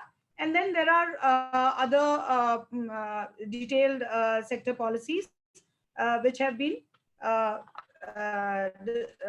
announced by the state government. Next slide, please. I mentioned about the availability of skilled manpower. So we have institutions of national and international fame like the IITs and IIM in our state. We also have now have a plastic research institute. Then there are specific sector-specific institutes like institutes of excellence for beekeeping, as also for mushroom development. And then there is the famous Agriculture University at Pantnagar. Next slide, please. About 40 Japanese companies are already present in our state, and we are very proud of that fact. Their major presence is in the finance sector and in the automobile sector, as also electronics and other manufacturing sector. And we look forward to having more investment interests in various sectors of our state. I would now like to share briefly about some of the major sectors where we would like to invite investments and where we have very conducive investment incentives which are available. Next slide, please. So pharmaceutical is a very important sector for Uttarakhand. In fact, the units which are more than 300 pharma units are already existing in Uttarakhand, and they cater to almost 20% of India's demand. The domestic demand is catered to by these units, and they are already exporting to USA, Russia, and Australia. We have a dedicated pharma city in the capital district of Dehradun, and it is very soon it is going to be expanded. So there would be developed land available for people interested in setting up pharma units. Related to this is the medical device park, which is being set up in the district Haridwar, and it again will have common facilities as well as developed lands for investors looking at this sector. Next slide. Automobile is also one of the strong sectors of our state. We have the world's biggest two-wheeler manufacturing plant. Industry majors like the Tata Motors, Bajaj, Ashok Leyland, Mahindra, they are present in our state. And in addition to that, we have also come up with an incentive policy for electric vehicle manufacturing, as well as for manufacturing of batteries and charging infrastructure. Next slide. As far as food processing is concerned, While one of our concerns, the Patanjali food park in Haridwar and the Patanjali industry is already a world famous FMCG industry. But in addition to that, we have many other agro processing units. And because Uttarakhand has a very favorable climatic condition, there are 4 agroclimatic zones. So it enables us to produce off-season vegetables to cater to demands during the off-season. We are also home to many traditional crops of nutritional and medicinal importance.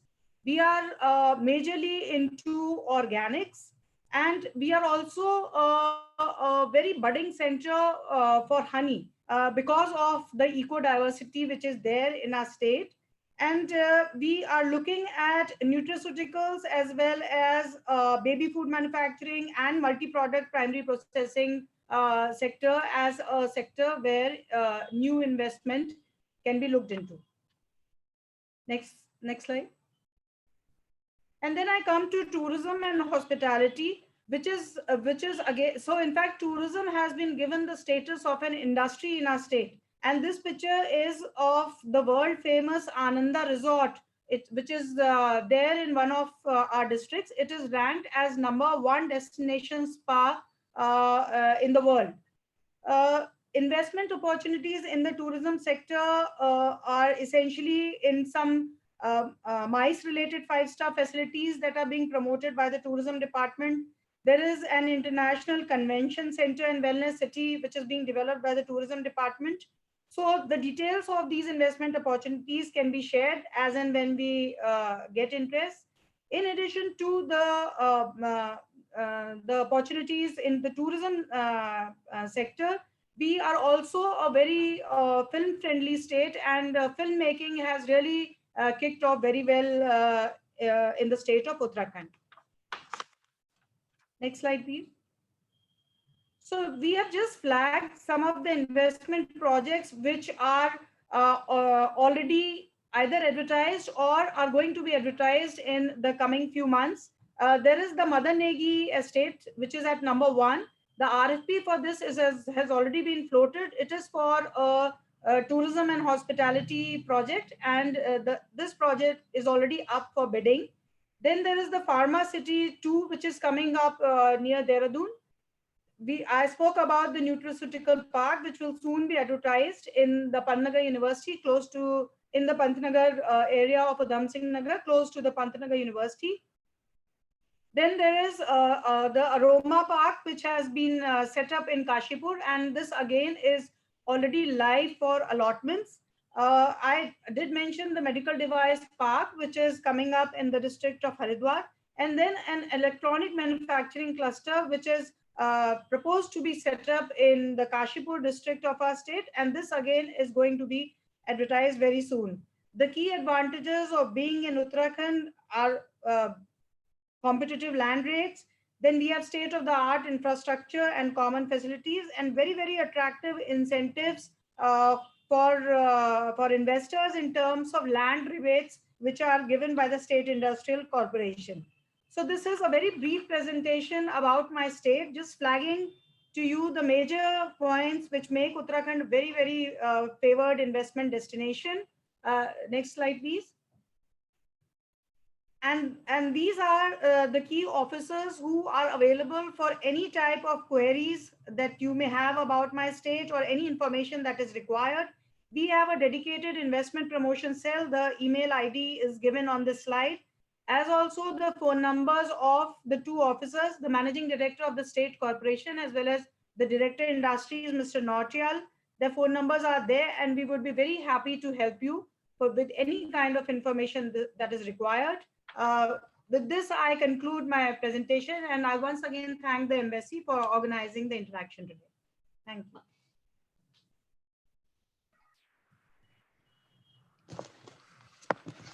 ヒマラヤ山脈のふもとにあるウットラカンド州はデリー首都圏にも近く、手つかずの美しい自然に囲まれた観光が盛んな州です。この若い州はビジネスに優しい環境、投資家に優しい政策、簡略化された規制を兼ね備えていることから、製造業の投資先としても台頭しています。製造業の成長により、州の2011年度から18年度までの平均成長率は 10.34% という高い水準になっています。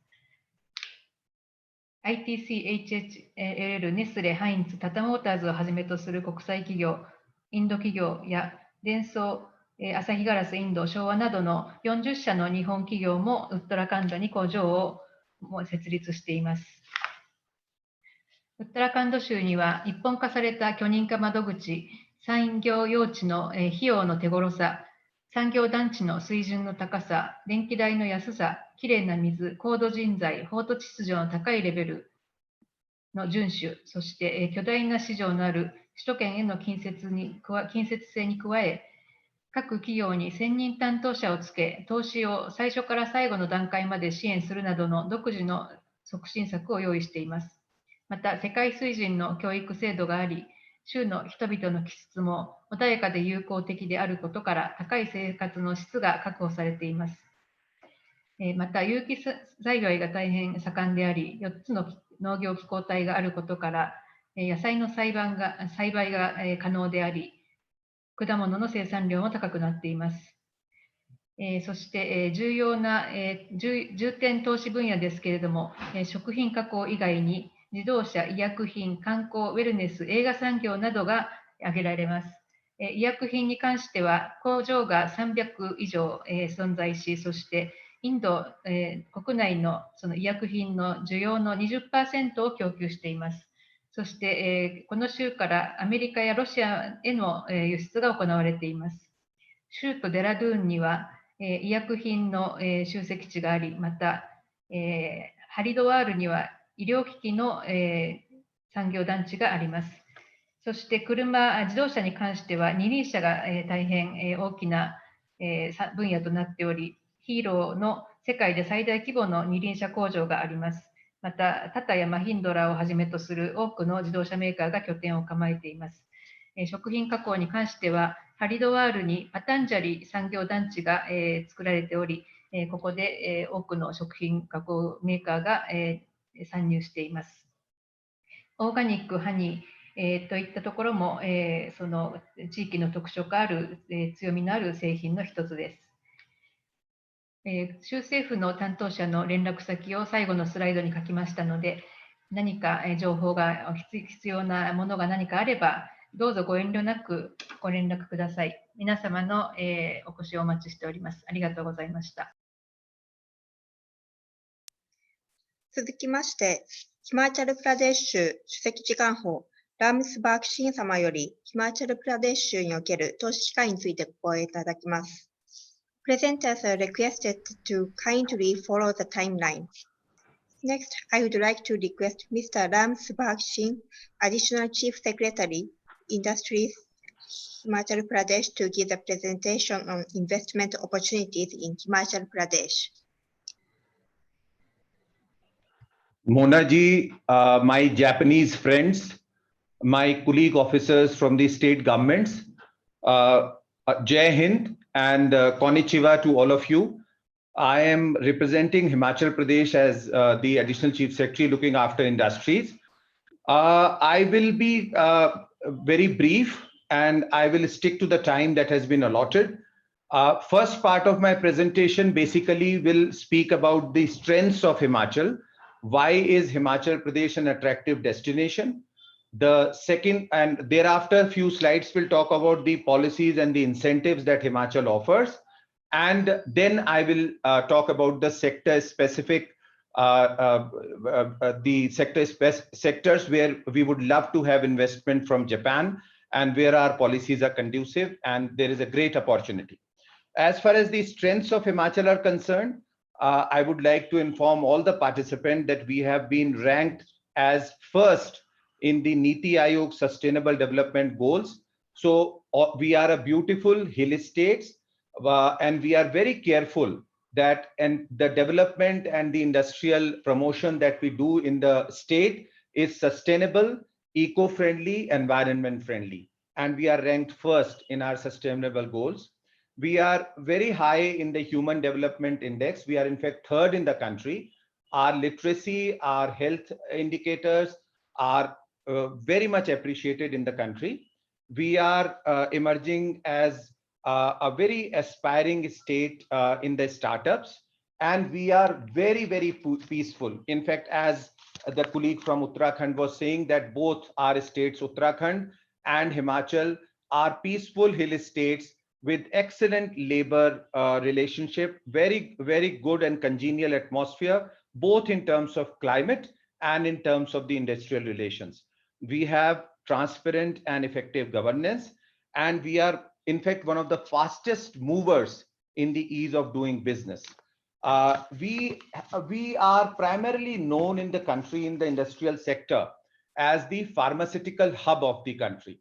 We are having around 1,700, 600, 700 pharma formulation units, and there is no company in the world which does not have a presence in our pharma hub near Baddi in Solan district. We are meeting about 35% of the total demand of the medicines in the country. And recently, when there was a crisis of a particular kind of a drug to fight coronavirus, in fact, we were the first to export it in the countries where it was required. We are a tourist destination of the country. We are a beautiful state, as I have already told. Although our population is only 7 million, but around 2.5 times more our population, the tourists visit our state in an year. This year obviously has been bad because of the COVID, but we are very highly placed tourist state in the country. As I have told you that we are fastest movers in the ease of doing business. We have very high number of technical persons available. Along with this, in the recent past, particularly in the last 2 years, we have taken major reforms in the ease of doing business. There is a provision of single window clearance system, 37 online systems, various departments have been integrated. In fact, MSMEs, now yesterday we launched a portal. We passed an act in our Vidhan Sabha in January, our legislative assembly, wherein you just have to fill in an online application form for starting a business in the MSME sector. And now with the revised definition of MSME going very high, it becomes a very attractive proposition. No certificate, no NOCs are required. Within 7 days, clearances are given. And during the pendency, when you set up your industry, within 3 years of your process of setting up industry, you can obtain all these clearances, but you can start your work within a week in Himachal if you come. Then we have abundant technical manpower. We have medical colleges, 7 of them. There are technical institutes, there are pharmaceutical institutes, there are ITIs, there is one IIT, there is a IIM. So there is an abundance of technical manpower that you can get from Himachal. Last year, we organized a global investors meet in Himachal, in which Honorable Prime Minister of India participated, and it was a great success. Just before that, we took 2 major initiatives. We came out with sector-specific policies, which includes all kinds of sectors like tourism, pharmaceutical, general industries, wellness and Ayurveda. All different kinds of policies have come, the new policies. Then we also came up with an industrial incentive incentive schemes, wherein we provide land on very concessional rates in our industrial areas and industrial estates. We have given a major rebate in the stamp duties for registration of your properties. There is a reimbursement of the state GST. If employment is generated, then there is an incentive for generation of employment. There is interest subvention which is given, and the best of all which Himachal has to offer is that we are a surplus power state. There is no problem of electricity or power in Himachal. We are power surplus. Our rates are one of the best in the northern states. And we, on the top of it, we are providing electricity rebates, tariff rebates over and above the industrial tariff available to the industry, which as such is one of the cheapest in the country. So I request my Japanese investors that when you come to Himachal, I can assure you that your clearances will be in place within a week. You will get the land. We will tell what lands are available where, and we will provide you reliable power for setting up your industries. Next slide, please. I have already talked about this, that we are very strong in the pharma sector. So one of the key sector in which I am looking for investment in my state from my Japanese friend is in the pharma sector. So we have pitched in our a claim for the bulk drug pharma park, and I am reasonably hopeful that we will get it. And we have already identified land. Another related field is the medical devices. Some of my predecessor speakers have also spoken about this, previous speakers, sorry. So medical devices, particularly, the electronic devices and the electrical devices required for medical facilities, be it the ultrasound machine, be it the MRI, be it the CT. So we have identified an excellent piece of land to set up a park for medical devices. Japan is known for its advances in the medical devices. So I would request the Japanese companies in the sector of pharma and also in the sectors of medical devices to kindly look at Himachal Pradesh for coming up or relocating or going in. If there is some shifting taking place, China +1, please look at Himachal for setting up these facilities. We have also identified the biotechnology park land in Solan district. So we are looking at investment in biotechnology also in our state. So this is the first sector in which I would request for investment. The second sector in which the investment is attractive in Himachal is the food processing. We are country's largest apple manufacturing, apple producing state. There is a tremendous opportunity of food processing units in the state. The controlled atmospheric storage, wine manufacturing, ginger, garlic, strawberry, lots of fruits, stone fruits are available in our state. There is an ample scope for going in for processing units in the dairy sector also. The third area that we are looking for is the tourism and wellness. We are located in Himalayas, and there is a scope for investment in 5-star hotels, ropeways. There are beautiful tea gardens in Himachal, so we can go for tea tourism. We can go in for heli taxi services, tourist transport sector, lake tourism. There are excellent water bodies in Himachal. Then we can look at film cities. We can look at convention centers. So all these opportunities are there in tourism and wellness center.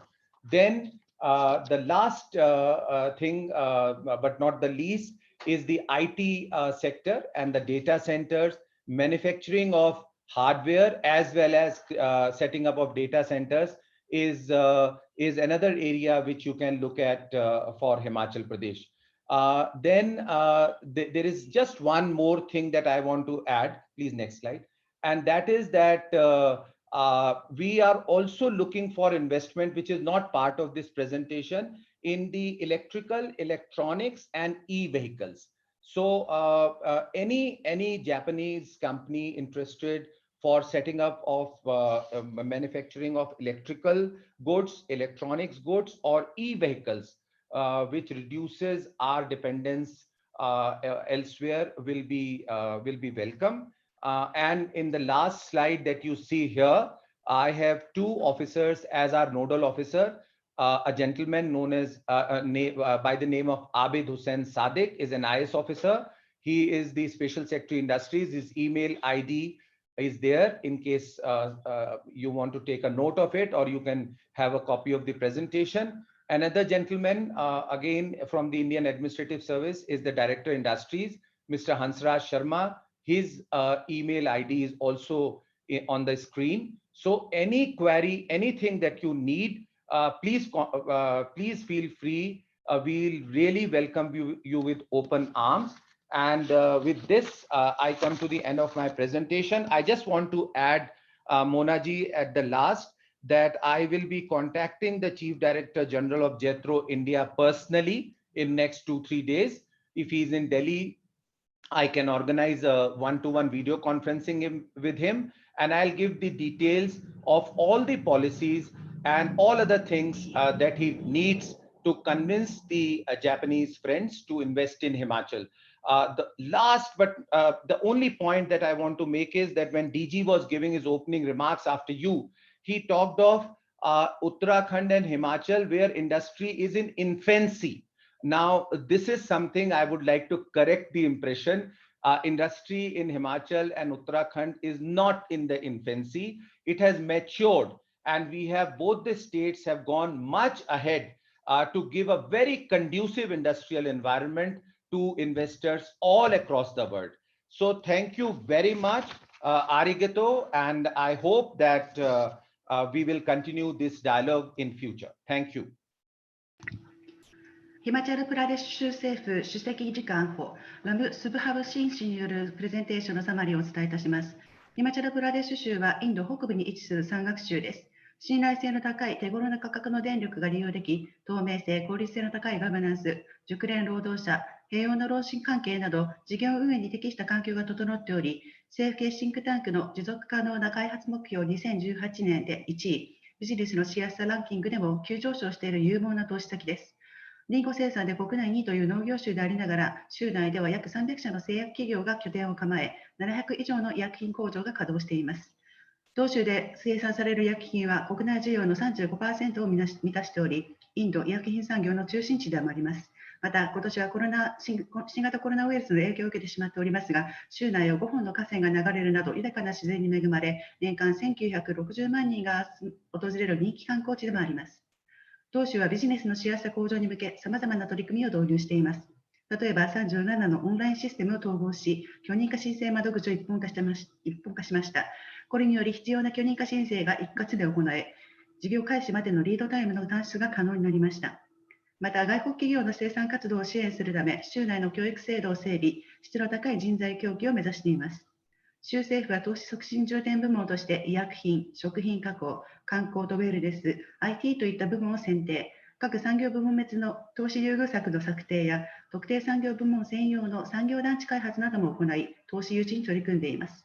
また、軽減印紙税率の適用や州部品サービス税の還付、雇用創出インセンティブなど、進出後の事業活動を支援する優遇策も導入しています。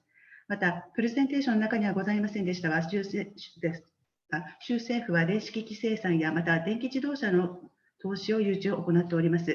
関連企業からの皆様からの融資をお待ちしております。問い合わせ先といたしまして、アビートフセイサディーク、またハンスラジシャルマの連絡先をご提示いたしました。皆様からのお問い合わせをお待ちしております。以上です。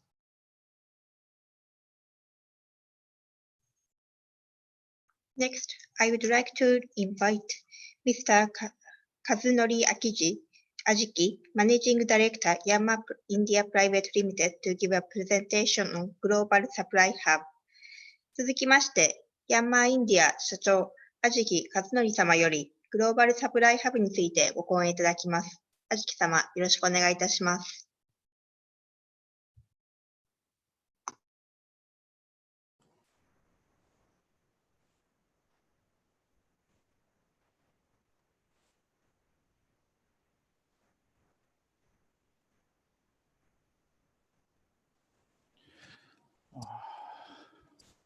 hello नमस्ते मेरा नाम कजनरी अजिकी है I'm Kazunori Ajiki from Yamma India. Thank you for inviting me to the Indo-Japan webinar today. I'm very honored to give a presentation in front of such distinguished people. We Yamma is a diesel engine manufacturer. We are extending our business to agriculture, marine, energy system, construction, and component business. When we look at India, we are doing business in many fields through our subsidiary company and some joint ventures. Especially in Punjab, we have tied up with Sonalika. Sonalika is third largest tractor manufacturer in India. And we are making our own brand tractor in Sonalika and exporting this tractor to global market. And we also selling Sonalika brand tractors through our global network. We Yamaha is considering India, especially Punjab, as our global supply hub because there are enough stable workers and many cost competitive suppliers in Punjab. For supporting our business in India, we are sending 10 Japanese expats to Hoshapur, and we have additional 10 engineers from Japan on a business trip basis. So we have more than 20 Japanese working in Hoshapur on average. Thanks to our local partner, Sonalika, especially Mittal family, we have 2 guest houses like this, where Japanese breakfast, lunch, dinner can be served. So our expats do Japanese style life even in Hoshapur. At the end of my presentation, we would like to further expand our business in India. I hope we can be a good example of Indo-Japan collaboration and partnership. Thank you very much indeed. Stay safe. Dhanyawad.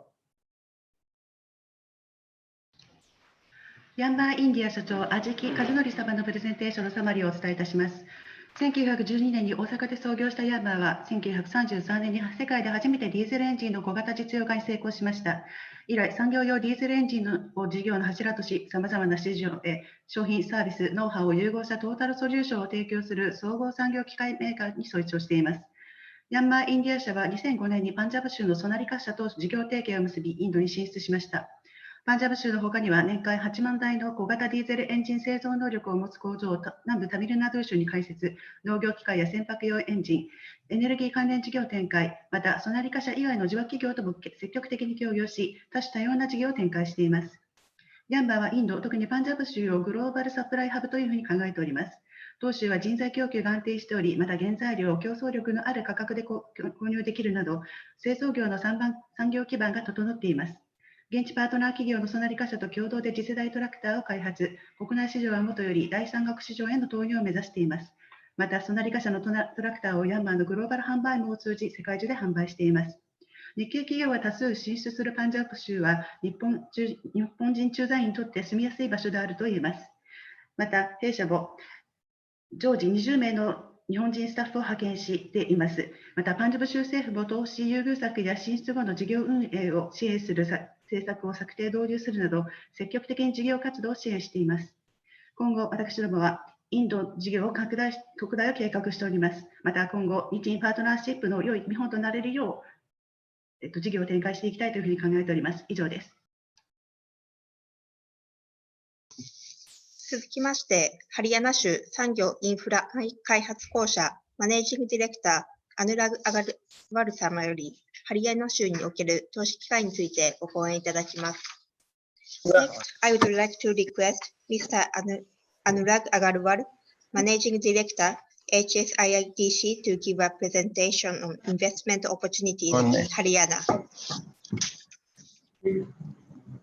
Thank you very much.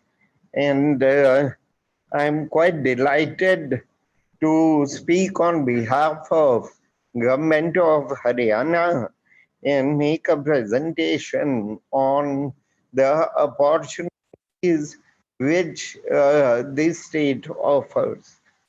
Now, I hope we are visible and audible, and our presentation is visible. So before we start, I would like to inform you that Haryana is a state, it is a small state located in north of India, and it surrounds the national capital from sides. So I extend a very, very warm welcome to all the participants of this conference to the state of Haryana. Now, if we look at Haryana, the biggest advantage other than the others which Haryana offers is a location advantage because it is sides of Delhi. The entire state is within 250 kilometers of Delhi, and Indira Gandhi International Airport is quite close to Delhi Gurgaon border, and many of you would already know that Gurgaon is a corporate capital of India, and which is closer to Delhi than Delhi, many of closer to Delhi airport in many parts of Delhi itself. Yes, and Haryana offers a tremendous amount of market. Please put your presentation on slideshow mode. Yeah. Okay. Please, Karo. Is it? Yeah, yeah. So it provides a tremendous market access. Next slide. And you can see that we offer a very, very robust connectivity through 2 international airports, 5 civil airports, and 15 national highways through the state of Haryana. We have 9 inland container depots, and we have 2 dedicated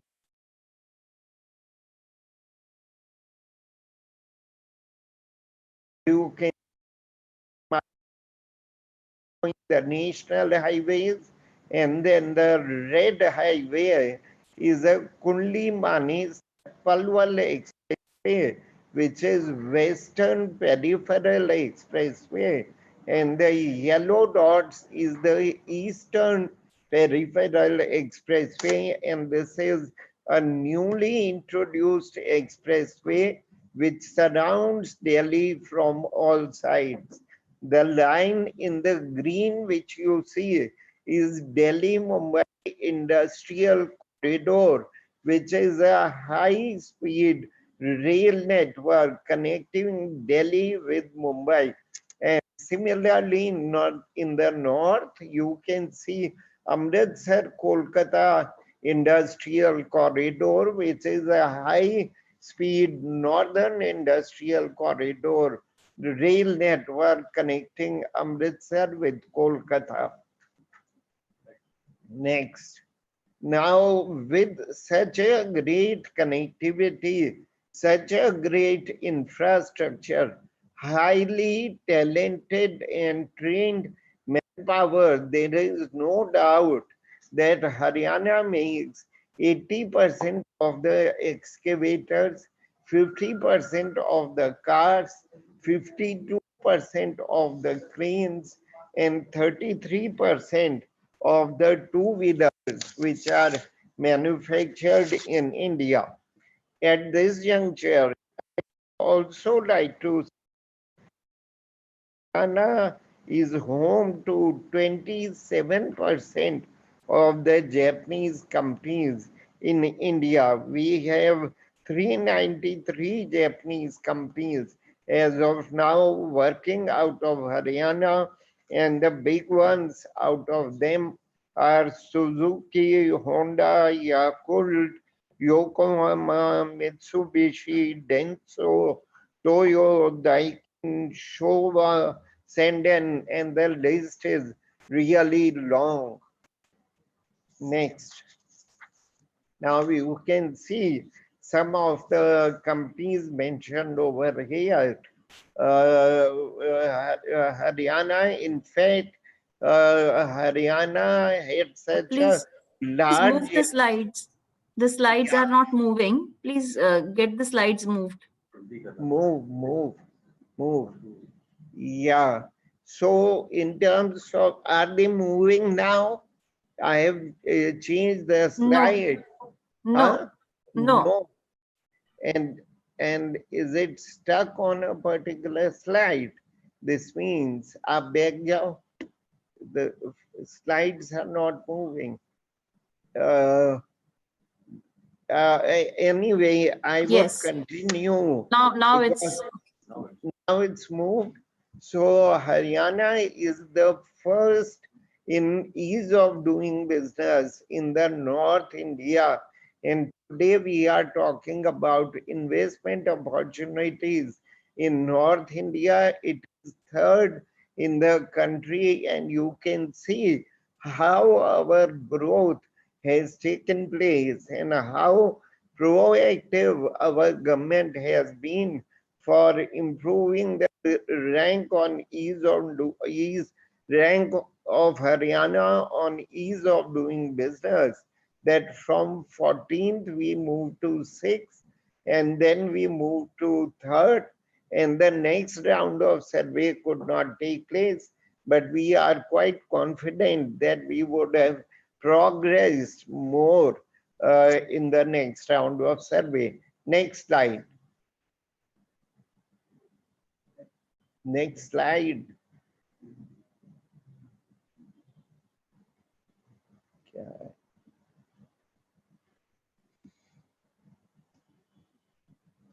Okay, so there is some problem with the PowerPoint presentation. Anyway, I would continue. So Haryana is a unique system of engaging with the enterprises. We have a single window network through which we invite, through which we interact with all the industry. And for the bigger investment, we have a system wherein we appoint a nodal person for investor problems, for resolution of problems. And in our company, we hold a daily video conference with prospective investors. And in the last slide of my presentation, we will let you know an email ID. And if you send us an email ID, we will have individual one-to-one interaction for large investments.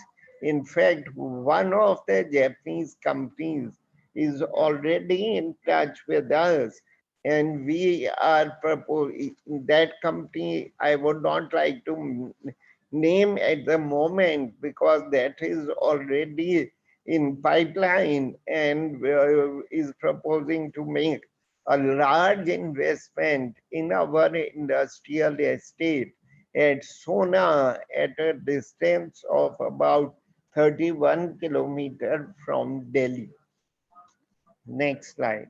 Now, just to understand, we have a number of industrial estates around Delhi, and to give you some idea, we have Gurgaon, then we have Manesar, then we have Babal, and then we have Sona, and then we have Kharkhoda, which is 3,000 acres of land on the Kundli-Manesar Palwal Expressway, and this 3,000 acre of land is completely available for allotment to prospective investors. So my request is that those who are seriously interested and consider Haryana as one of the business opportunities, kindly contact us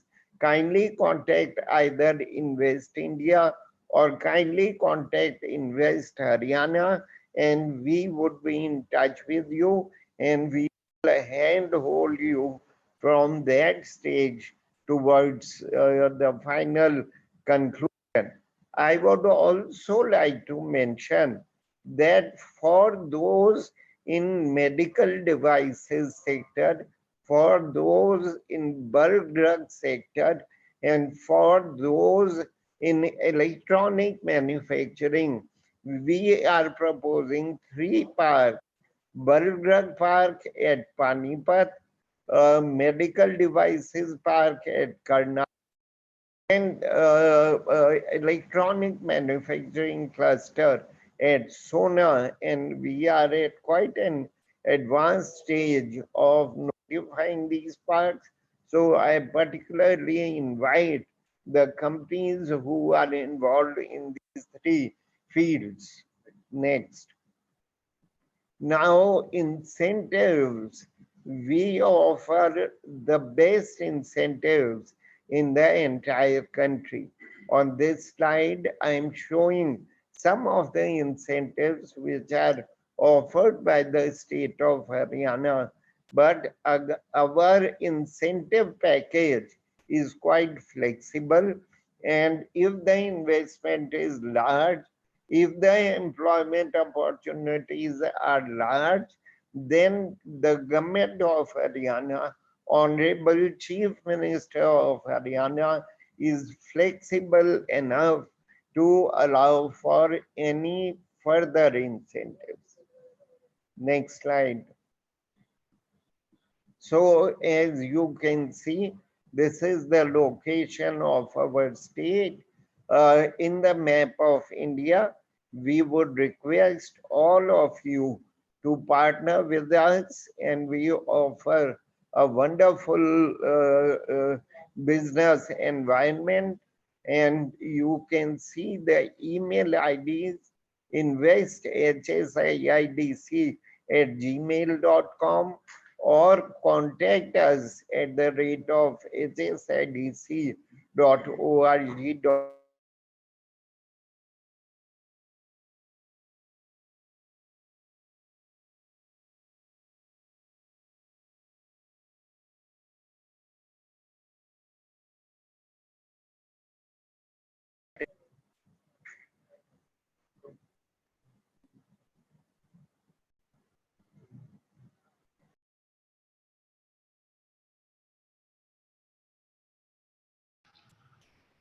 ハリヤナ州政府産業インフラ開発公社社長アヌラグ・アガルワル氏によるプレゼンテーションのサマリーを申し上げます。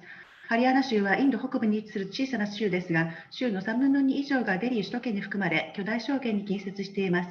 堅牢な産業インフラやビジネス振興に積極的な政府の取り組みに支えられ、ビジネスのしやすさ指数で国内1位、北部州で1位に選出されています。州内には2つの国際空港が整備され、内陸コンテナデポが9カ所、コンテナ貨物ステーションが3カ所、民営の貨物ターミナルの8カ所整備されています。鉄道網や道路網も発達しています。また、ハリヤーナ州産業インフラ開発公社が1100以上のプラグ&プレイ設備を備えた区画を州内34カ所の産業台地内に整備しています。ハリヤーナ州はフットウェア産業や衛生用品生産、自動車産業が盛んであるほか、国内で生産される掘削機の 80%、クレーンの 52% を生産するなど、主要資本財の生産州でもあります。1980年代に日本のスズキ自動車が拠点を構えたことから、多数の日系企業が参入しています。インド国内に進出した日系企業数は2018年時点で1441社、その 27% にあたる393社がハリヤーナ州内で創業しています。スズキやホンダといった自動車大手のほか、ヤクルト、関西ペイント、ダイキンなど多種多様な企業が進出しています。ハリヤーナ州は企業活動に関する許認可申請用の専用窓口を開設、投資誘致に努めています。専用窓口は申請から最大45日以内に認可サービスを提供できるよう義務付けられており、申請完了から45日を経過した場合、みなし許可が認められるなど、事業活動の円滑化に向けた枠組みが構築されています。すでに多数の日系企業を受け入れていることから、駐在員の住環境も整っており、進出が容易です。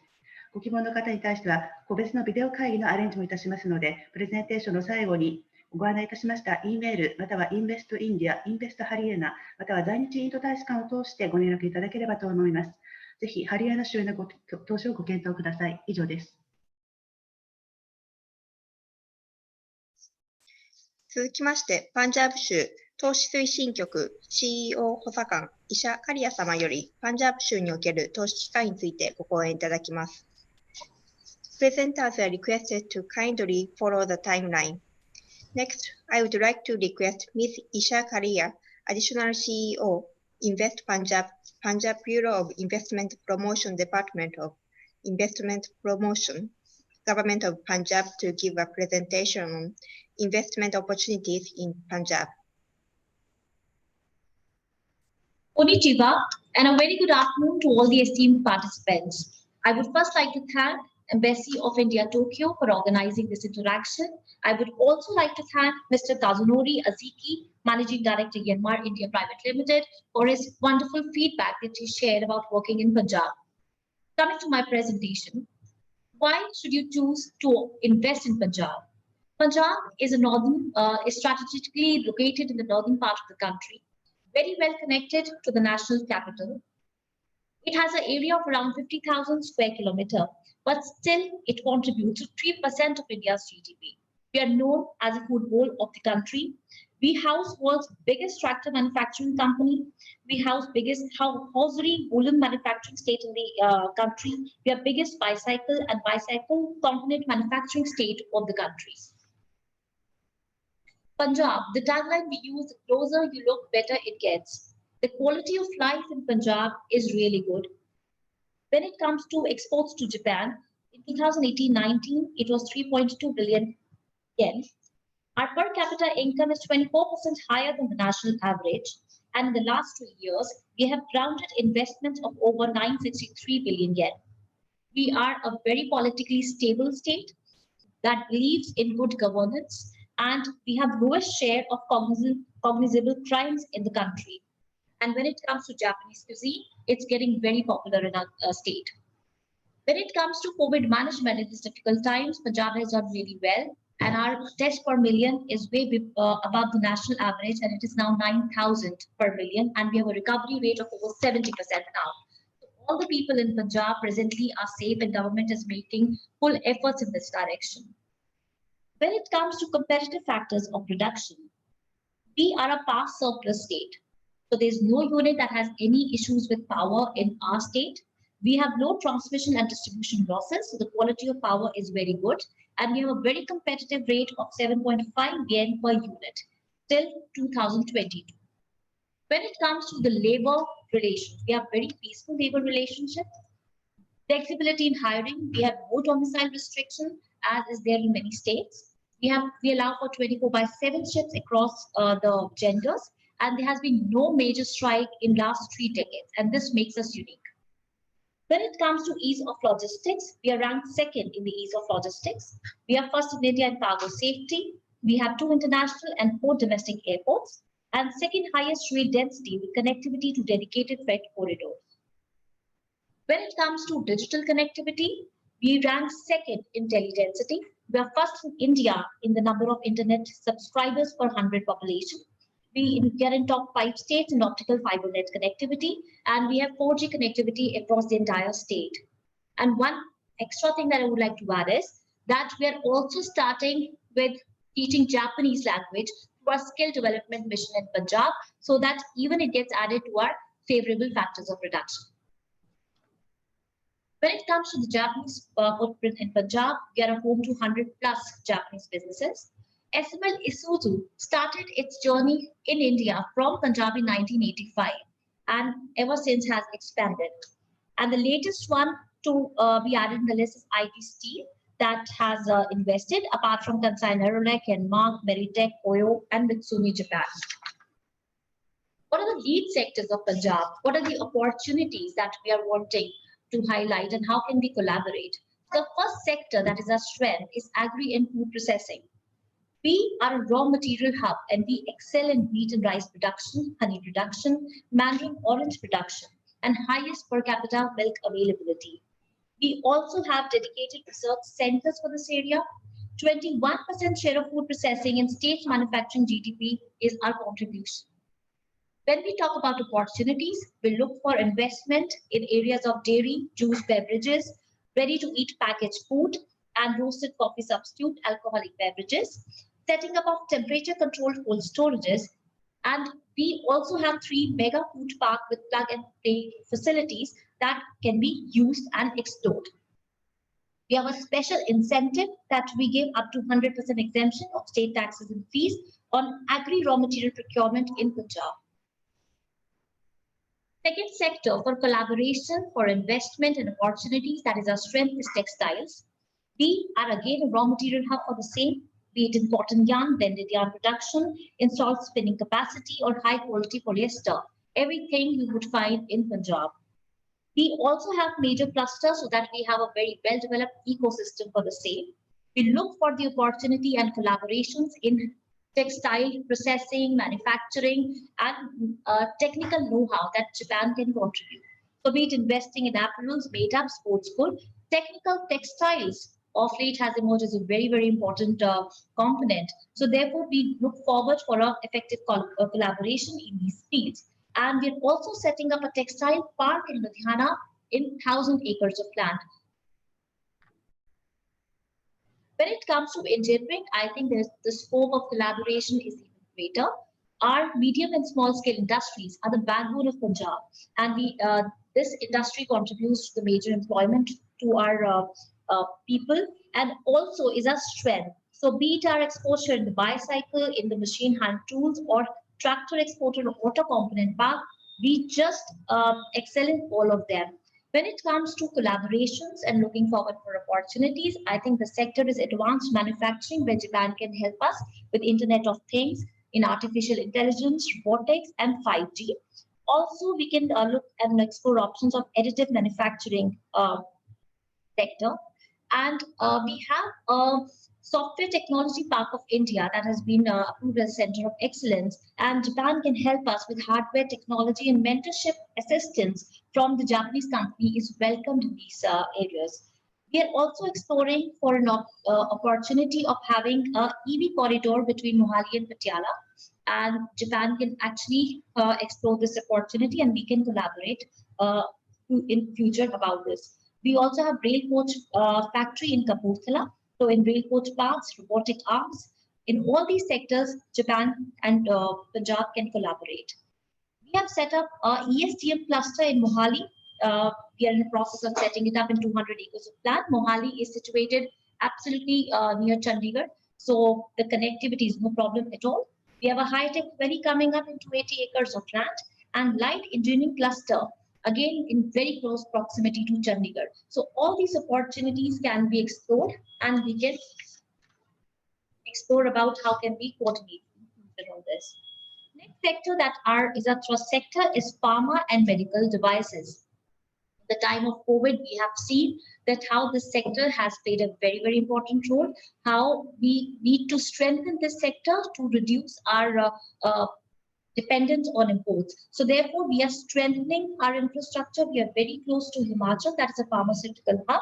We also have a bulk drug cluster in Mohali for production of class of APIs that it does. We have some major companies like IOL Chemical that produces 40% of world's ibuprofen. So all these sectors we are strengthening, all these efforts are being made to strengthen this sector. And we are setting up a pharma park at a very close proximity to Chandigarh, again in 133 acres of land. We have an existing pharma cluster at Dera Basi, and we also have an ESDM Mohali, as I said, is coming up, and biotech park again in Chandigarh at 80 acres. So we have a lot of opportunities of collaboration in bulk drugs and APIs, in high-tech medical devices, in lifestyle formulations, and in KSMs and intermediates. So we look forward for an engagement in that. When it comes to the proposed Japanese industrial townships, we have identified chunks of land that can actually be offered when an investor comes to us. So we have a high-tech valley in Ludhiana in 280 acres that's coming up. We have a mega food park in Ludhiana in 100 acres that is up and running. We have industrial park in Ludhiana in 1,000 acres. We have industrial park coming up in Bhatinda in 1,500 acres. We have industrial park in Rajpura, 1,100 acres. This area can also be explored for the EV corridor if Japan decides to do that. Biotech Park is coming up again in Mohali, and ESDM Park and Pharma Park. So we have all these clusters identified so that land is not a problem when an investor comes to Punjab.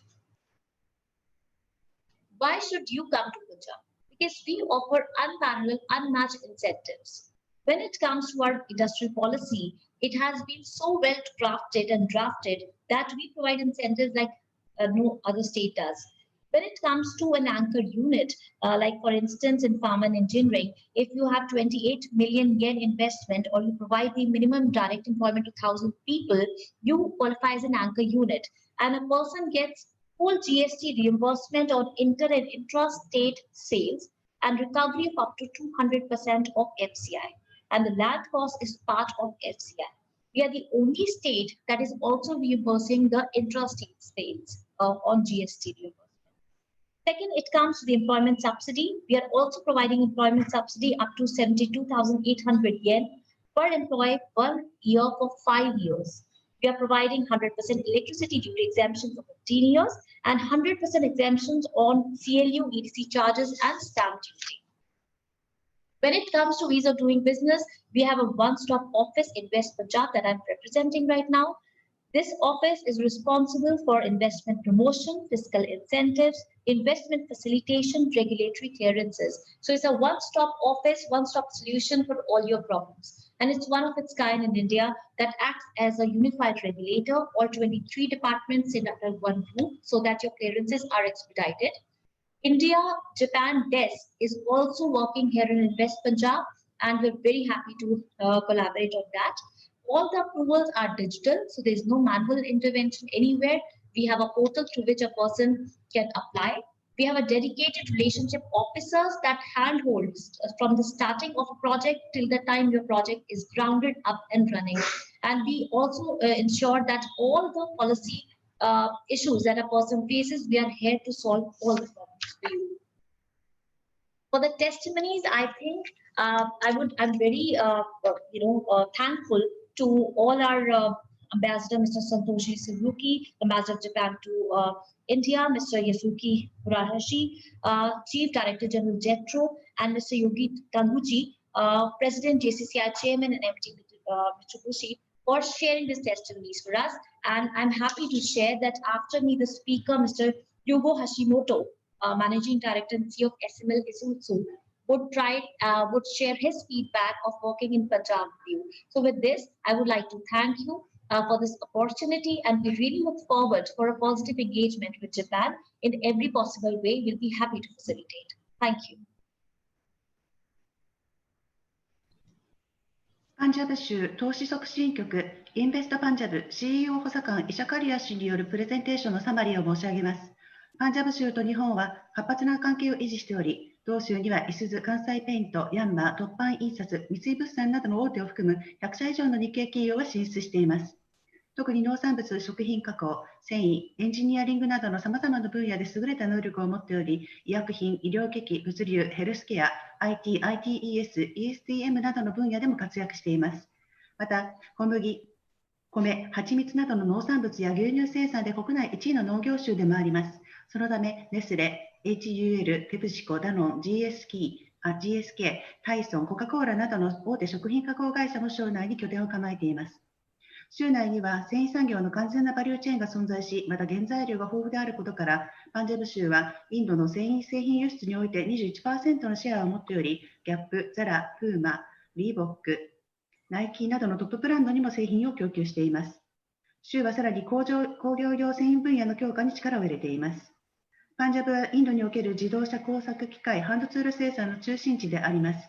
また、パンジャブ州の自動車部品産業は、テスラ、BMW、フォード、ホンダなどの世界的な自動車メーカーのサプライチェーンの主要な部分を占めています。製薬医療機器部門もまた活気ある分野です。州から輸出されるイブプロフェンは世界需要の 30% に応えており、タイノールのような医療機器メーカーの大手も生産拠点を構えています。パンジャブ州の産業成長をさらに支援するために、州政府はさまざまな分野向け、また日本企業専業産業団地の開発を計画、実行しています。パンジャブ州政府とインベストパンジャブは、州政府が常に投資家との約束を守ってきたことを日本の投資家の皆様に伝えたいと思います。皆様もぜひパンジャブ州のサクセスストーリーのパートナーになっていただきたいと思います。この後、パンジャブ州内で創業していらっしゃるヤンマーインディア、失礼いたしました。SML イスズ社長の橋本優吾様によるプレゼンテーションもございます。ぜひ皆様のご参考にしていただき、皆様をパンジャブ州で関係することを楽しみにしています。以上です。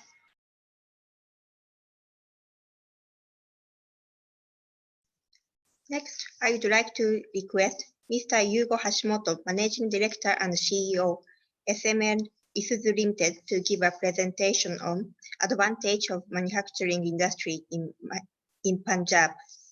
続きまして、SML イスズ社長、橋本優吾様より、パンジャブ州における製造業のアドバンテージについてご講演いただきます。橋本様、よろしくお願いいたします。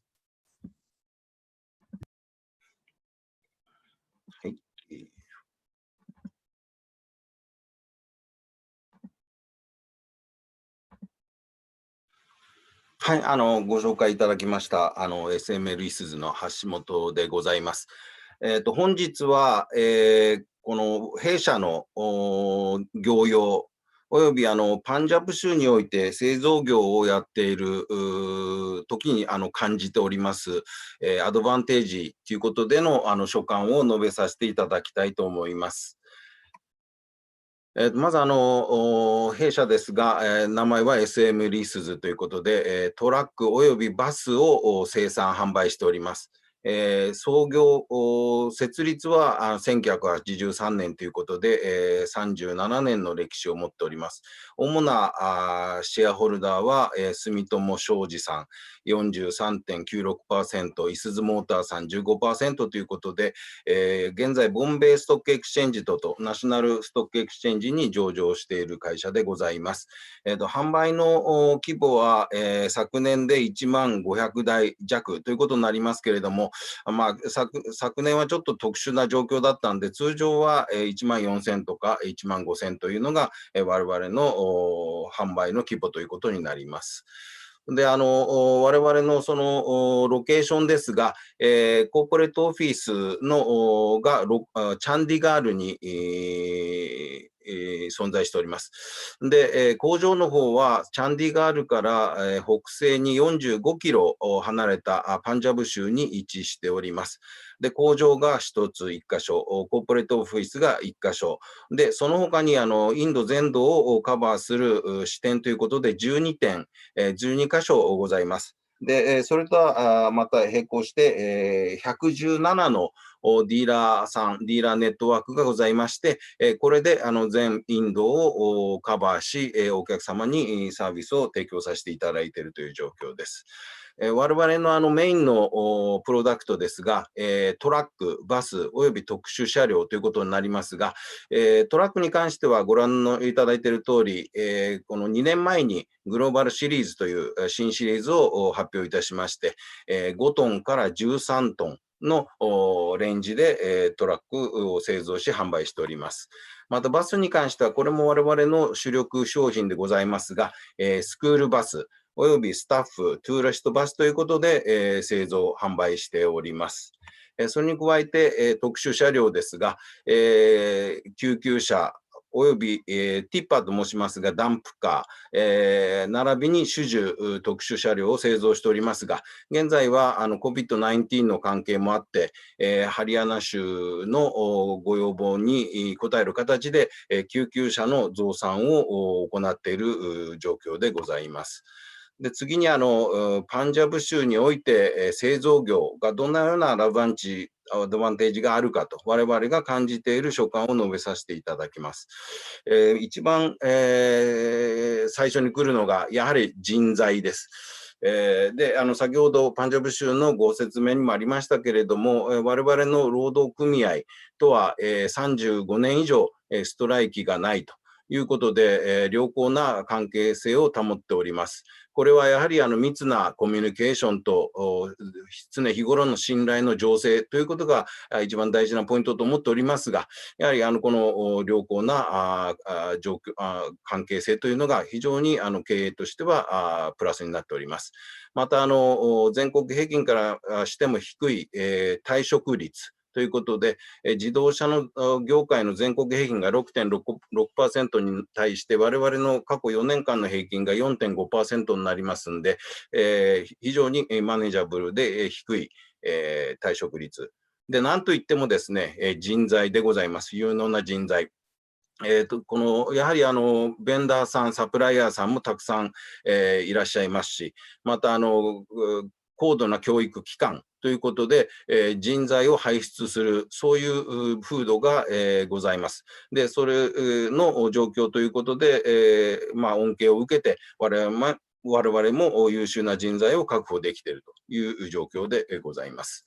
で、また2番目としては、これエコシステムにも関係してきますけれども、我々はコンポーネンツ、部品を全インドから買っておりますが、その中でパンジャブ、ハリヤナ州のベンダーさん、サプライヤーさんから購入するものが3分の2を占めております。そういう意味で、この歴史のあるこの北部インド地域での部品工業の集積が進んでいるという意味において、我々の事業にも非常に大きなサポートになっているというふうに言えます。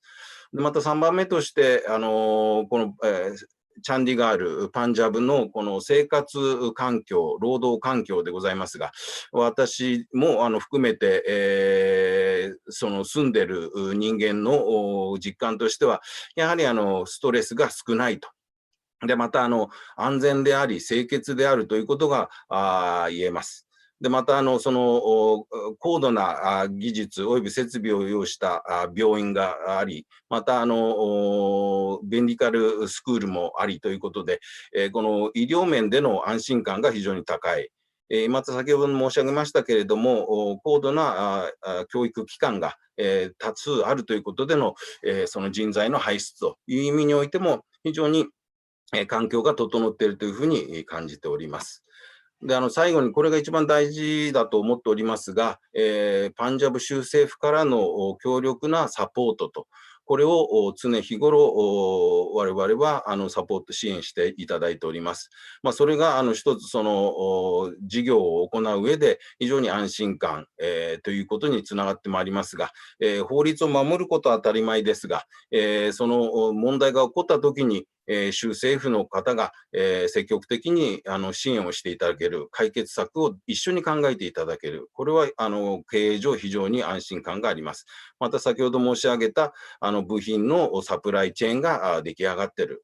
で、一番最後のこのニューノーマル、新状態というCOVID-19 の後の状況ですが、そういう意味ではシンクタンク、コンサルタント、その新興企業、この辺で技術提携を しながら、新たなですね、製造業の道を開いていく、そのニューノーマルにおいての新たな成長機会というものがパンジャブ州政府のリードのもとにおいて我々もエンジョイできるということを実感しておりまして、新たな成長に対して大きな期待をしている次第でございます。簡単ではございますが、私の説明とさせていただきます。ご清聴ありがとうございました。I'd like to start a summary of the presentation by Mr. Yugo Hashimoto, Managing Director and CEO, SML Isuzu Limited. Isuzu's journey in India started in 1983. Initially, it was established as Suwalaji Matsuda by Punjab Tractor, Matsuda, and Sumitomo. Isuzu joined in 2006 as a shareholder. The company name was changed to SML Isuzu in 2011. We currently have 12 branch offices and 117 dealers across India. We manufacture and sell commercial vehicles in India, not only selling our buses and trucks domestically, we export them to neighboring countries such as Bangladesh and Nepal and to some African countries. Our Make in India experience in Punjab has been very satisfying. First of all, we enjoy peaceful labor management relationship. We never had any labor strikes during our 35-year operation in India. Secondly, we enjoy low personal turnover rate. Though it may differ by industries, job hopping is a common practice in India. The personal turnover rate in automobile industry is 6.6%. In our case, however, the average turnover rate in last 4 years is 4.5%, lower than the industry average.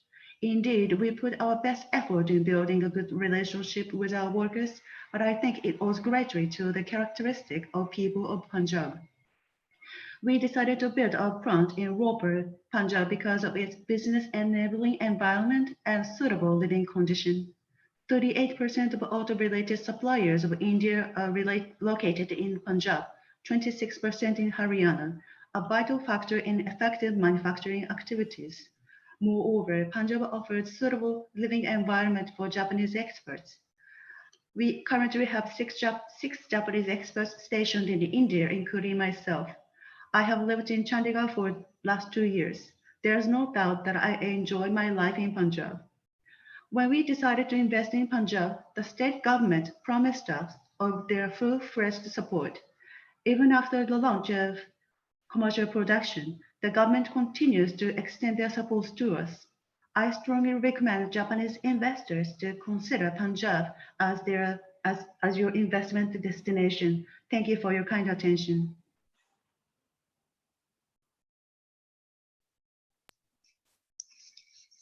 最後に、インベストインディア投資専門家、春下マダン様より、海外直接投資の円滑化及び閉会のご挨拶をいただきます。Finally, I would like to request Ms. Harushita Madam, Invest Specialist, Invest India, to give a presentation on FDI facilitation and vote of thanks. Thank you. A very good afternoon to everyone present. I would first like to start by thanking the Embassy of India for organizing this webinar. I would also like to thank the senior decision makers of the northern states in India for providing detailed information and opportunities for investing and ease of doing business in India, as well as JETRO and the industry champions for sharing their successful experience in the country. Now, I'd like to take a few minutes to talk about Invest India and how we support foreign companies in setting up their business in India. Invest India is the National Investment Promotion and Facilitation Agency of the Government of India.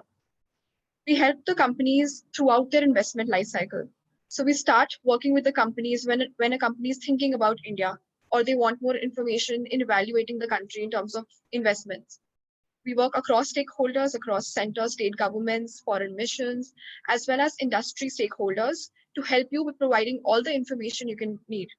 And once you've decided to set up your manufacturing facility in India, we also help with providing end-to-end on-the-ground facilitation support. We help you in understanding the location, in understanding the approvals, and also the incentives that you might be requiring. Post which, once you are done and once you've set up in the country, we maintain a long-term relationship with you so that we can help you in any issue that you're facing or with any support that you might require in the future. I would also like to give a case study to help you better understand how we help companies. So this is an example of a Japanese apparel company when they entered India. So we met the company in around June 2018, and we learned about their plans to set up in India. Since then, we've been closely working with the legal team of the country for explaining them the FDI clarifications, the labeling requirements, as well as sourcing requirements. On the execution phase, we also help the company in understanding various applications for pollution, import, labeling, etc. We also organized a session for GST application in India so that they could better understand the tax implications. Once they set up their stores, we continue to work with them for their future plans, as well as tax advisory and sharing new FDI regulations with them so that they are updated with all the information. With Japan, we have a special dedicated desk called Japan Plus Desk. It has members from both Invest India as well as METI. We handle Japanese investments across all sectors, and we also help with the issues that they are facing. So it's not just the investments that we are helping out with, but if a company is facing any issue in India, we also try to help those issues so that their operations are smooth in the country. Right now, we're working with close to 95 Japanese companies, and we are facilitating investments of approximately $1.8 billion. During this COVID period, we also helped a lot of companies. Invest India set up a business immunity platform, and through that platform, we were sharing comprehensive toolkits and information on the situation and how the dynamics were changing, with also to the respect of government regulations. We reached out to 148 Japanese companies in India, and we provided our support. We also helped multiple companies in obtaining logistical support and support for their plant shutdowns and reopening. We are very keen to work with you in your India plans and learning more about India and also support. This is our email address, and we'll be very happy to connect with you and discuss more. Thank you. インベストインディア投資専門家、春下間男子によるプレゼンテーションのサマリーを申し上げます。インベストインディアはインド政府商工省長官の対イン投資促進機関です。インドへの進出を希望される外国企業の皆様に進出先選定からパートナー企業の紹介、投資後の支援など包括的かつ長期的な投資支援サービスを提供しています。投資支援事例として日系医療品企業の支援をご案内いたします。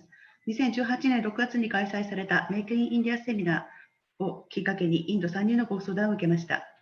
その後、直接海外投資の許可申請や各種規則、調達などに関する課題に対応、物品サービス税についての説明、公害、輸入、ラベリングなどの申請支援を行った結果、この会社はインドに進出、現在事業を展開しています。現在もこの会社に対する支援を継続、今後の事業拡大を踏まえ、関連税制や追加投資などについてもアップデートの情報を提供しています。インベストインディア内にはジャパンプラスという日本の経済産業省とのパートナーシップを通じ開設された日本の投資家専用窓口があります。日系企業によるインドの各産業部門への投資を手厚く支援し、問題が起きたときには迅速に対応、早期の問題解決を目指します。現在は95社、総額18億ドルの投資案件を取り扱っています。現在のコロナ禍の状況においても、これまで日系企業から寄せられた問題に問い合わせに対処しております。今後インドへの進出、またインド事業の拡大を検討されている企業の皆様に対し対応させていただきたく存じますので、このメールアドレスまでご連絡ください。また本日のウェビナーを開催してくださいました在日インド大使館、また州内の投資機会、ビジネスのシェア主体についての説明をプレゼンテーションを行ってくださいました州政府の代表の皆様、そしてジェトロの皆様、そしてインド国内における事業の経験についてお話ししてくださいました産業界の代表者の皆様に感謝申し上げます。以上です。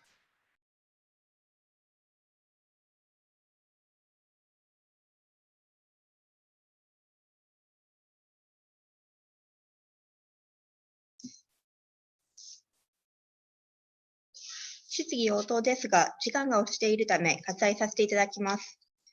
As we are running behind the schedule, all the questions received by the participants have been answered from panelists directly. 以上をもちまして、本日のウェビナーを終了させていただきます。なお、ここからはオンラインネットワーキングの時間とさせていただきます。会社案内を希望する企業様は、手を挙げるをクリックしてお知らせくださいませ。Now we will have online networking session. If you would like to introduce your company, please raise your hand by the Zoom account, Zoom function.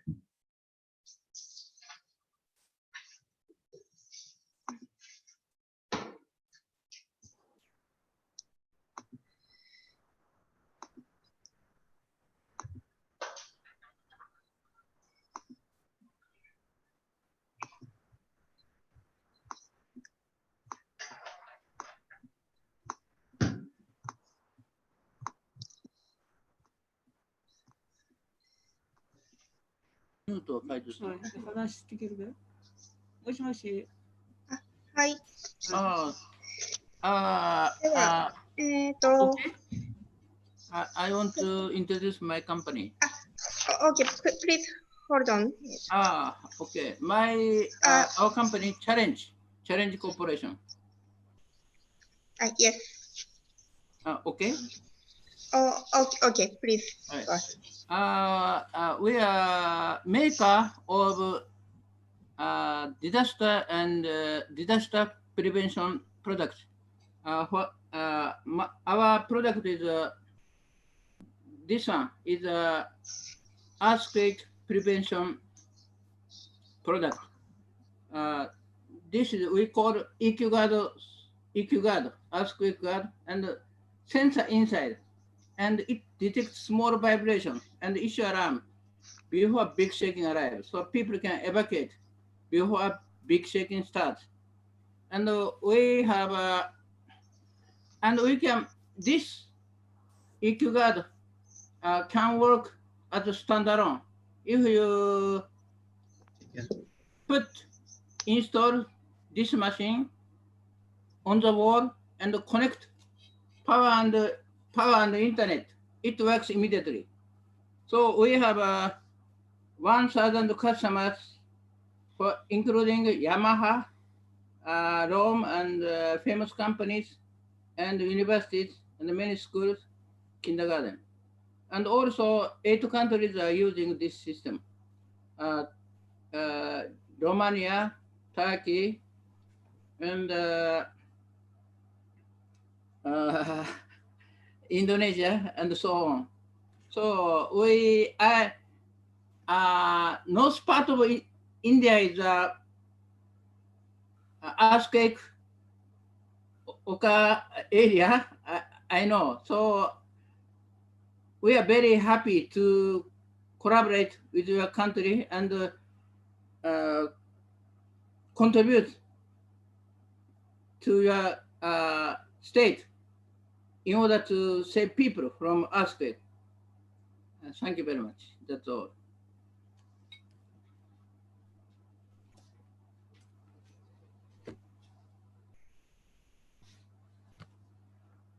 Excuse me. Yes. I am Chakravarti from Ask Technica Corporation. Yes. Just 4 number. Can I introduce our company? もう違うんだ。はい。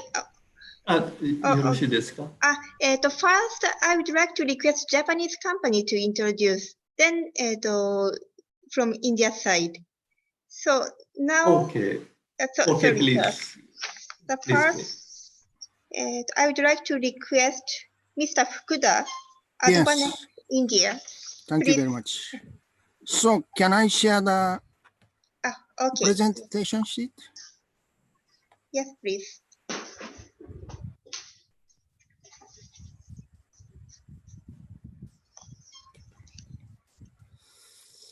Yes. どうぞ。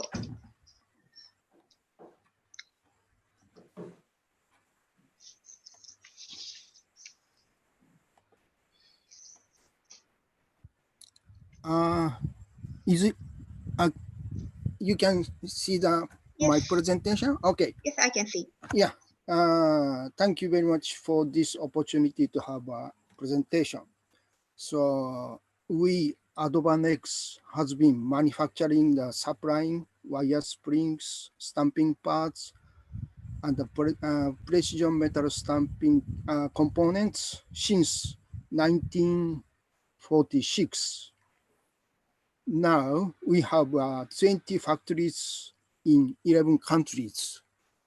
Today, I'd like to introduce one of them, Advanex India.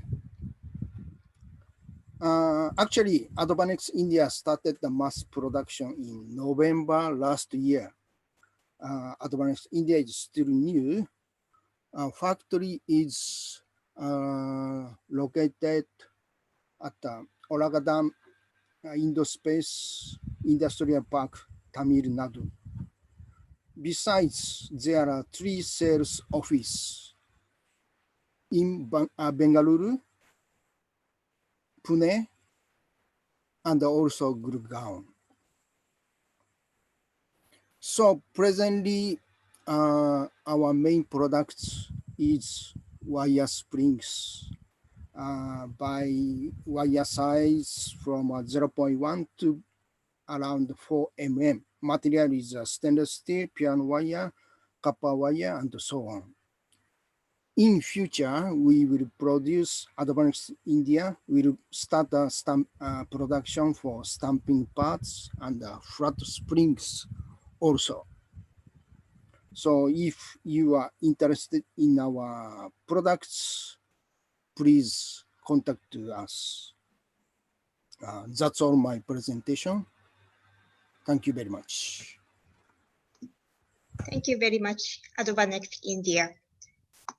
Next, I would like to request Mr. Suzuki from KW Partners. 鈴木さんいらっしゃいますでしょうか?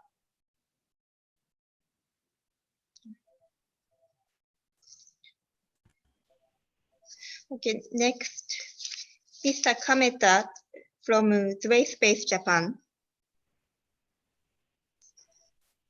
Thank you. Can I share the screen? Yes. Okay.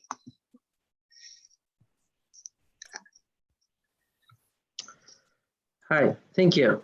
I'm a blockchain AI software company from Japan, but we have our office in Silicon Valley, and we have a team of engineers in Surat, Gujarat, and I hope that we can build some software in India and then to export to the other states and also the Southeast Asia. And we filed early blockchain patents about real estate into many countries, especially around Southeast Asia. And now we received in Canada and most likely in China as well. And these are the patents, and we are awarded the top prop tech. And the left down is the real estate registrations systems. We made it in India.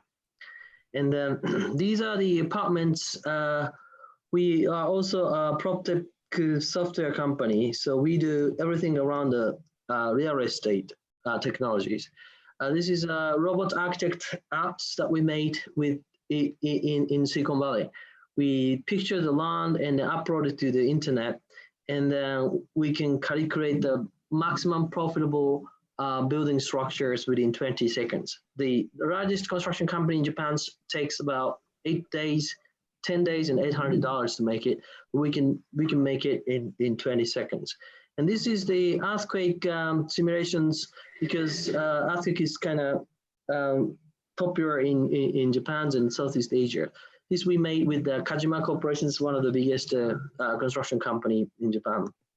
And then that was the first generation. That we also have our second generation earthquake. This is the IoT sensors used in the satellite, actual satellites and missiles of the US military. And then these are the simulations of the underground shake. And also this is the simulations of the building that we just made.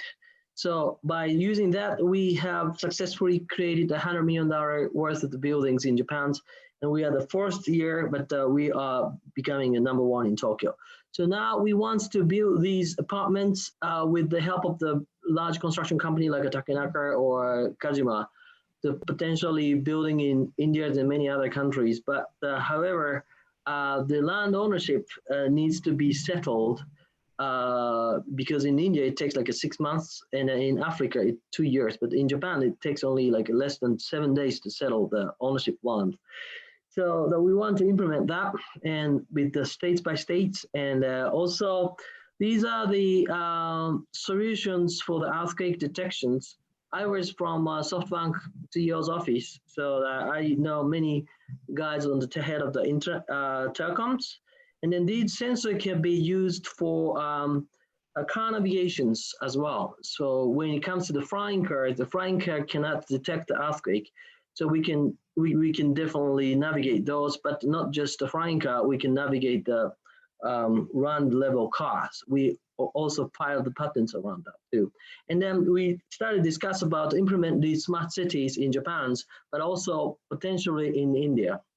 And those data will be corrected into the central places. Then we issue the token.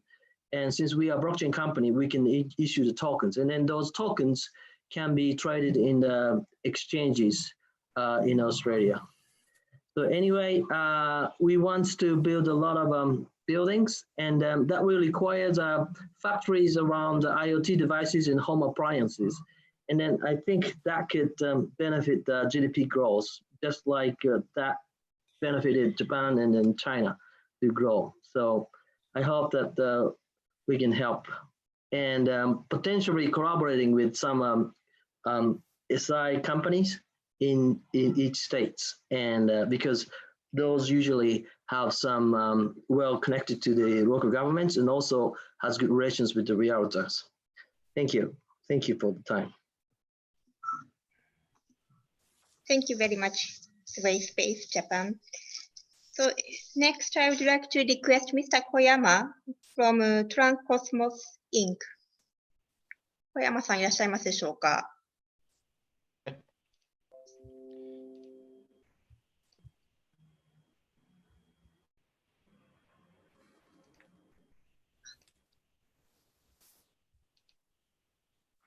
Okay, hello. My name is Taishi from Transcosmos Inc.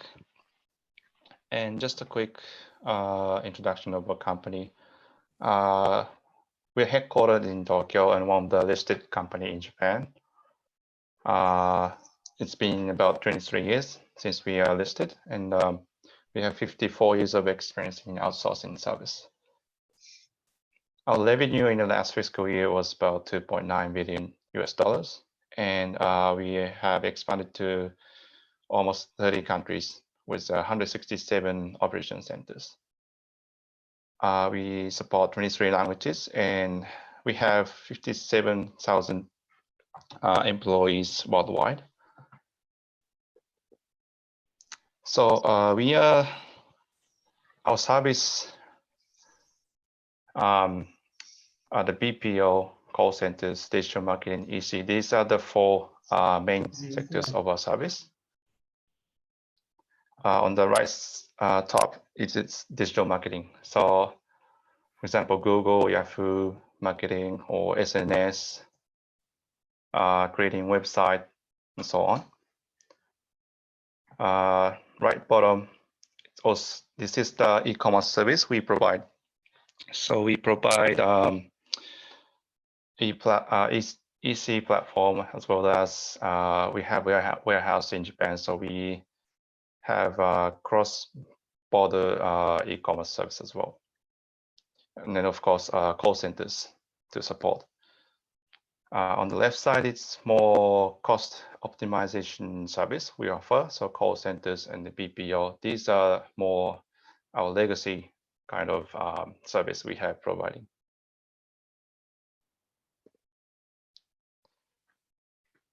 So this is just a quick overview of our network in the worldwide. We have expanded in Asia, US, also Europe countries. And now we are seeking some potential partners in India to expand.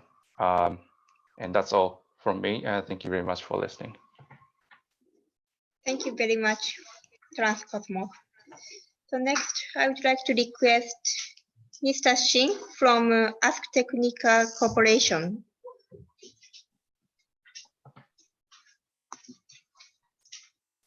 Thank you.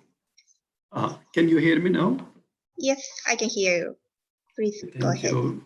Actually, I am new to Zoom, and let me share my screen. So, share screen. Okay, I hope you can see my screen.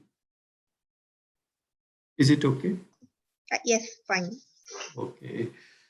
So, namaste to all participants. This is Chakravarti Singh from Market Planning in Ask Technica Corporation, Japan. Actually, we are a friction material manufacturing company. And let me quickly introduce our company. We are in Yamanashi. It is 150 kilometers from Tokyo. These are our two manufacturing plants. We have more than 30 years experience, and now we are 190 employees. This is short history. So, okay, the next is, actually time is running out, so I will introduce quickly. And our main products are brake shoes and sealing materials. And we are seeking potential parties to manufacture these sealing materials with Japanese technology in India. These are the brakes, two-wheeler brakes. Our main customers are Honda, Yamaha, Suzuki, Kawasaki Heavy Industrials. We also manufacture brake linings for industrial machinery being used in heavy cranes, deep sea crushing machines, and weaving looms, linear elevators, etc., etc. Main customers are Hitachi, Nippon Sharyo.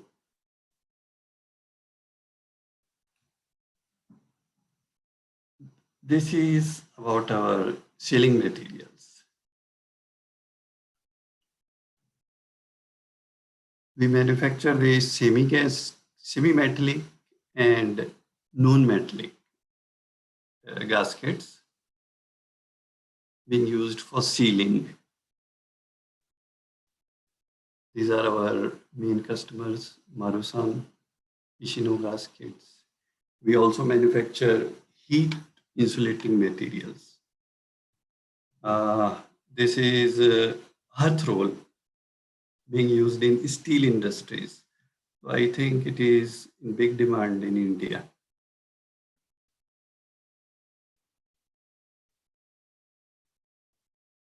This is our turnover. It was 28 million US dollar last year.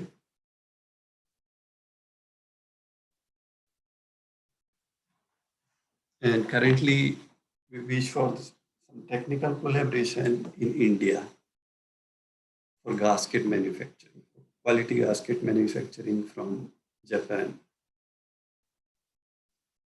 Thank you for your attention.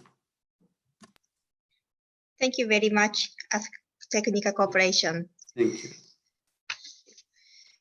他に日本側から、ご参加されている方いらっしゃいますでしょうか。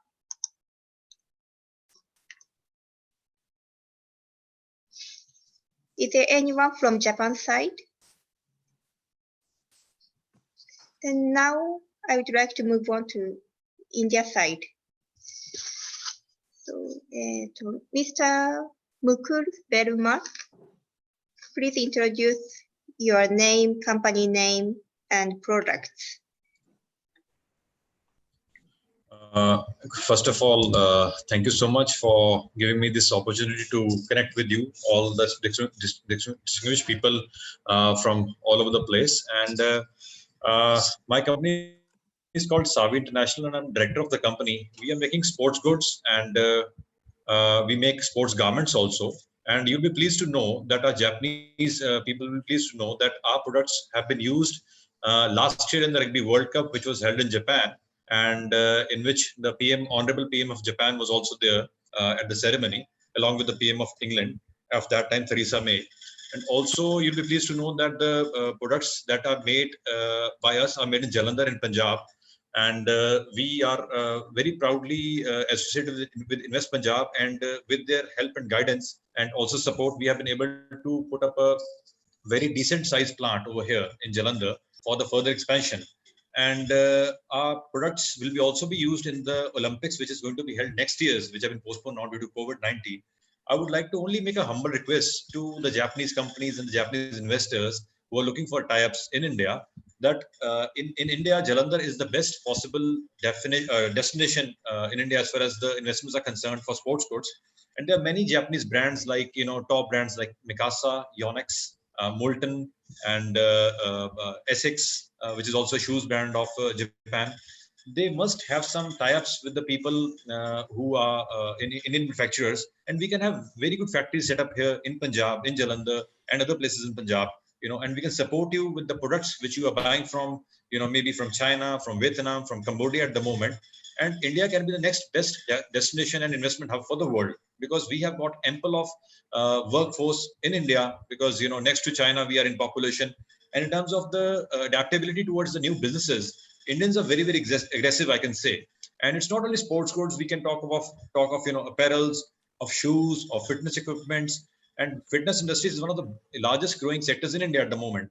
So we definitely want to join our hands with Japanese collaborators. We can have the joint ventures over here, and those companies can come and see our plants, our facilities over here, what we are doing, and how we can do further better.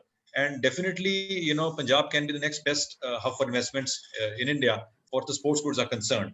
So my only humble submission is give us an opportunity to serve the Japanese companies, and together we can excel like anything. And we are part and parcel of the Japanese concerns, because I'm myself exporting to Japan for the last 30 years now. So I know what sort of mindset they have, what sort of precision, quality, and timely deliveries they need. So mindset is there. The only thing is to trust us and give us an opportunity to invest in Punjab and Jalandhar. And we can all be, in a win-win situation. Thank you so much for giving me the opportunity to talk to you. Thank you very much. Thank you.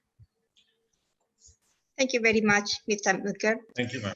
Thank you so much. Next, to Mr. Shobit Goyal. Please introduce yourself. Thank you, ma'am, for the opportunity. First of all, good afternoon to everyone. I represent a group called as Goyal Group from Dehradun, Uttarakhand. And we are basically a diversified group. We are into manufacturing of building materials. We are into manufacturing of craft paper. We are into distribution business of various FMCG products. This is serial number 18, ma'am, Alexia panels. And we are also into distribution of various FMCG products and other products. I just want to invite all the Japanese company to Uttarakhand to invest in Uttarakhand. And I just want to say that as a group, we are into manufacturing, we are into education, we are into distribution businesses. We are also started a city gas distribution project. So if you are looking at a joint venture partner to set up a manufacturing unit in India, or if you want to source some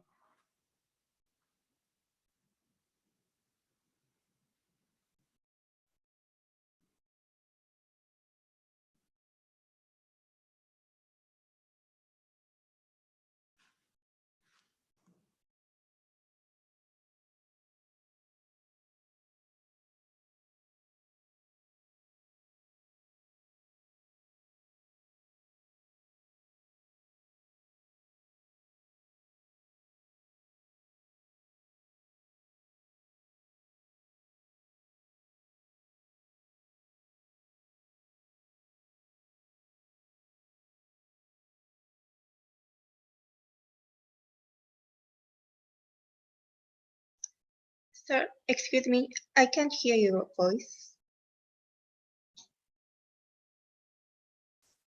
Hello? Hello, I'm really sorry. I think my internet got off. Okay, I now I can hear you.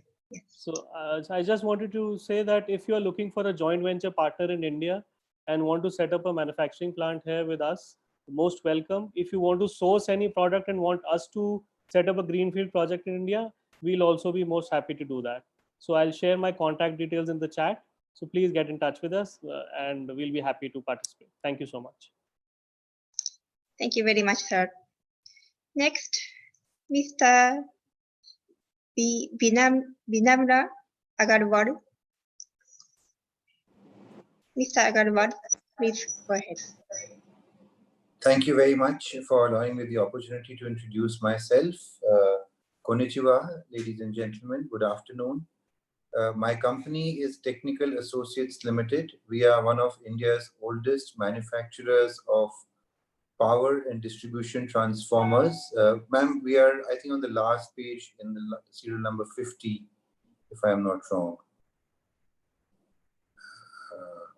59, yes. So we are manufacturers of transformers, and we make transformers right up to 160 MVA, 220 kV class. We are one of the very few manufacturers in the north, in Uttar Pradesh and in Uttarakhand, where we have this kind of engineering capability.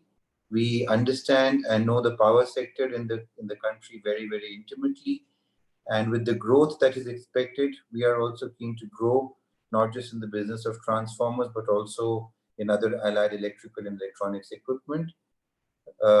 We welcome Japanese companies to India, and we look forward to reaching out and talking to companies that may be interested in working with us as a joint venture partner for opportunities in electrical and electronics manufacturing.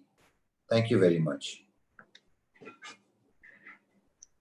Thank you very much, sir. Is there anyone else to introduce your company? Both from Japan side and India side.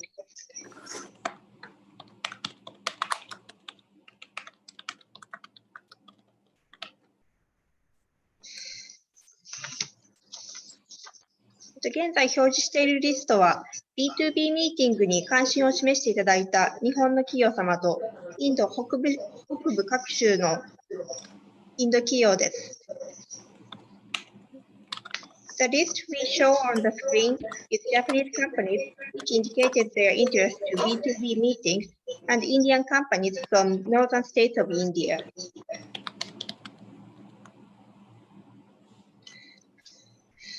参加者は、チャット機能を通して各自 B2B ミーティングを設定いただけます。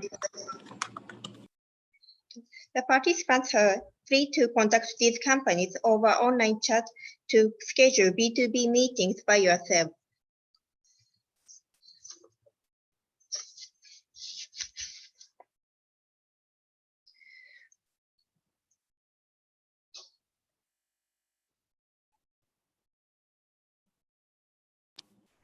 Can we get a copy of this presentation, please?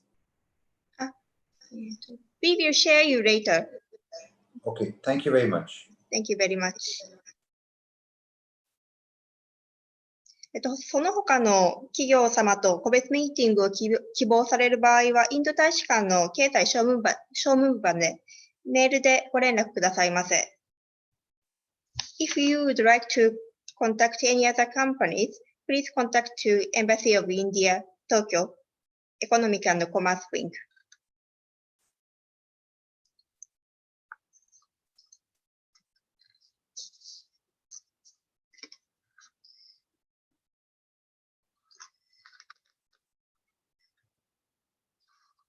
If no one else would like to introduce your company, I would like to close the networking session.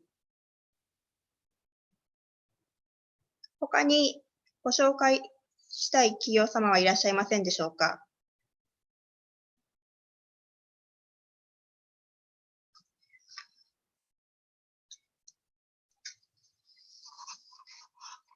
それでは以上をもちまして本日のネットワーキングセッションを終了とさせていただきます。本日はご参加いただきまして誠にありがとうございました。Now we will conclude the networking session. We appreciate the panelists from India and Japan, and thank you very much for participating this webinar and networking session. Thank you very much. Thank you very much. Bye-bye. Thank you. Thank you.